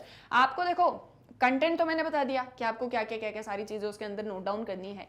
इसके अलावा पॉइंट्स कैसे लिखना है वो भी मैंने आपको बताया और साथ ही साथ में आप कैसे चार्ट्स वगैरह भी बना सकते हो। जैसे कहीं पर आपको प्रिंसिपल्स दिख रहे हैं कि 8 प्रिंसिपल्स कहीं पर यूज किए गए हैं, तो आपने लिखा प्रिंसिपल्स ऑफ गेस्टाल्ट साइकोलॉजी और आपने एक चार्ट बनाया। ठीक है, आपने जैसे सपोज यहाँ पर आपने लिखा प्रिंसिपल्स ऑफ गेस्टाल्ट साइकोलॉजी और ये आपने एक ऐसे चार्ट बनाया। इस चार्ट में आप सारे प्रिंसिपल्स लिख दो। आपने प्रिंसिपल ऑफ प्रॉक्सिमिटी लिखा, स्मॉलनेस लिखा, आपने सिमेट्री लिखा, एसिमेट्री लिखा, एक्सेट्रा एक्सेट्रा और फिर उसको एक एक करके एक्सप्लेन कर दो। ये जस्ट कुछ नहीं है, ये जस्ट हाइलाइटर्स हैं आपके आंसर के अंदर जो आपके आंसर की प्रेजेंटेशन को बहुत ज़्यादा अच्छा बनाते हैं और आप ही के लिए ये चीज़ बहुत बेनिफिशियल रहेगी क्योंकि इस एक चीज़ के थ्रू आप ज़्यादा से ज़्यादा मार्क्स स्कोर कर सकते हो। क्लियर है? आए यहाँ तक समझ में? अब देखो क्वेश्चन समझ में आ गए और पॉइंट्स भी पता चल गए, तो फटाफट से अपने आंसर्स को फ्रेम करना स्टार्ट करो और अच्छे से चैप्टर को रीड करो। हम मिलेंगे नेक्स्ट लेक्चर में जहां पर हम करेंगे हमारे चैप्टर को फुल्ली रिवाइज ताकि आप किसी भी चीज को, किसी भी पार्ट को ना भूलो। आई होप सो सारी चीजें क्लियर हैं। तो अब हम मिलेंगे हमारे नेक्स्ट लेक्चर में। इसके अलावा कोई भी डाउट है, कोई भी चीजें जो आप मुझसे पूछना चाहते हो तो आप कमेंट सेक्शन में पूछ सकते हैं। आई होप सो सारी चीज़ें क्लियर हैं। सो बस एक और चीज़ आपको जाते जाते बता दूं कि आपको मैग्नेट ब्रेन्स की वेबसाइट को कैसे एक्सेस करना है।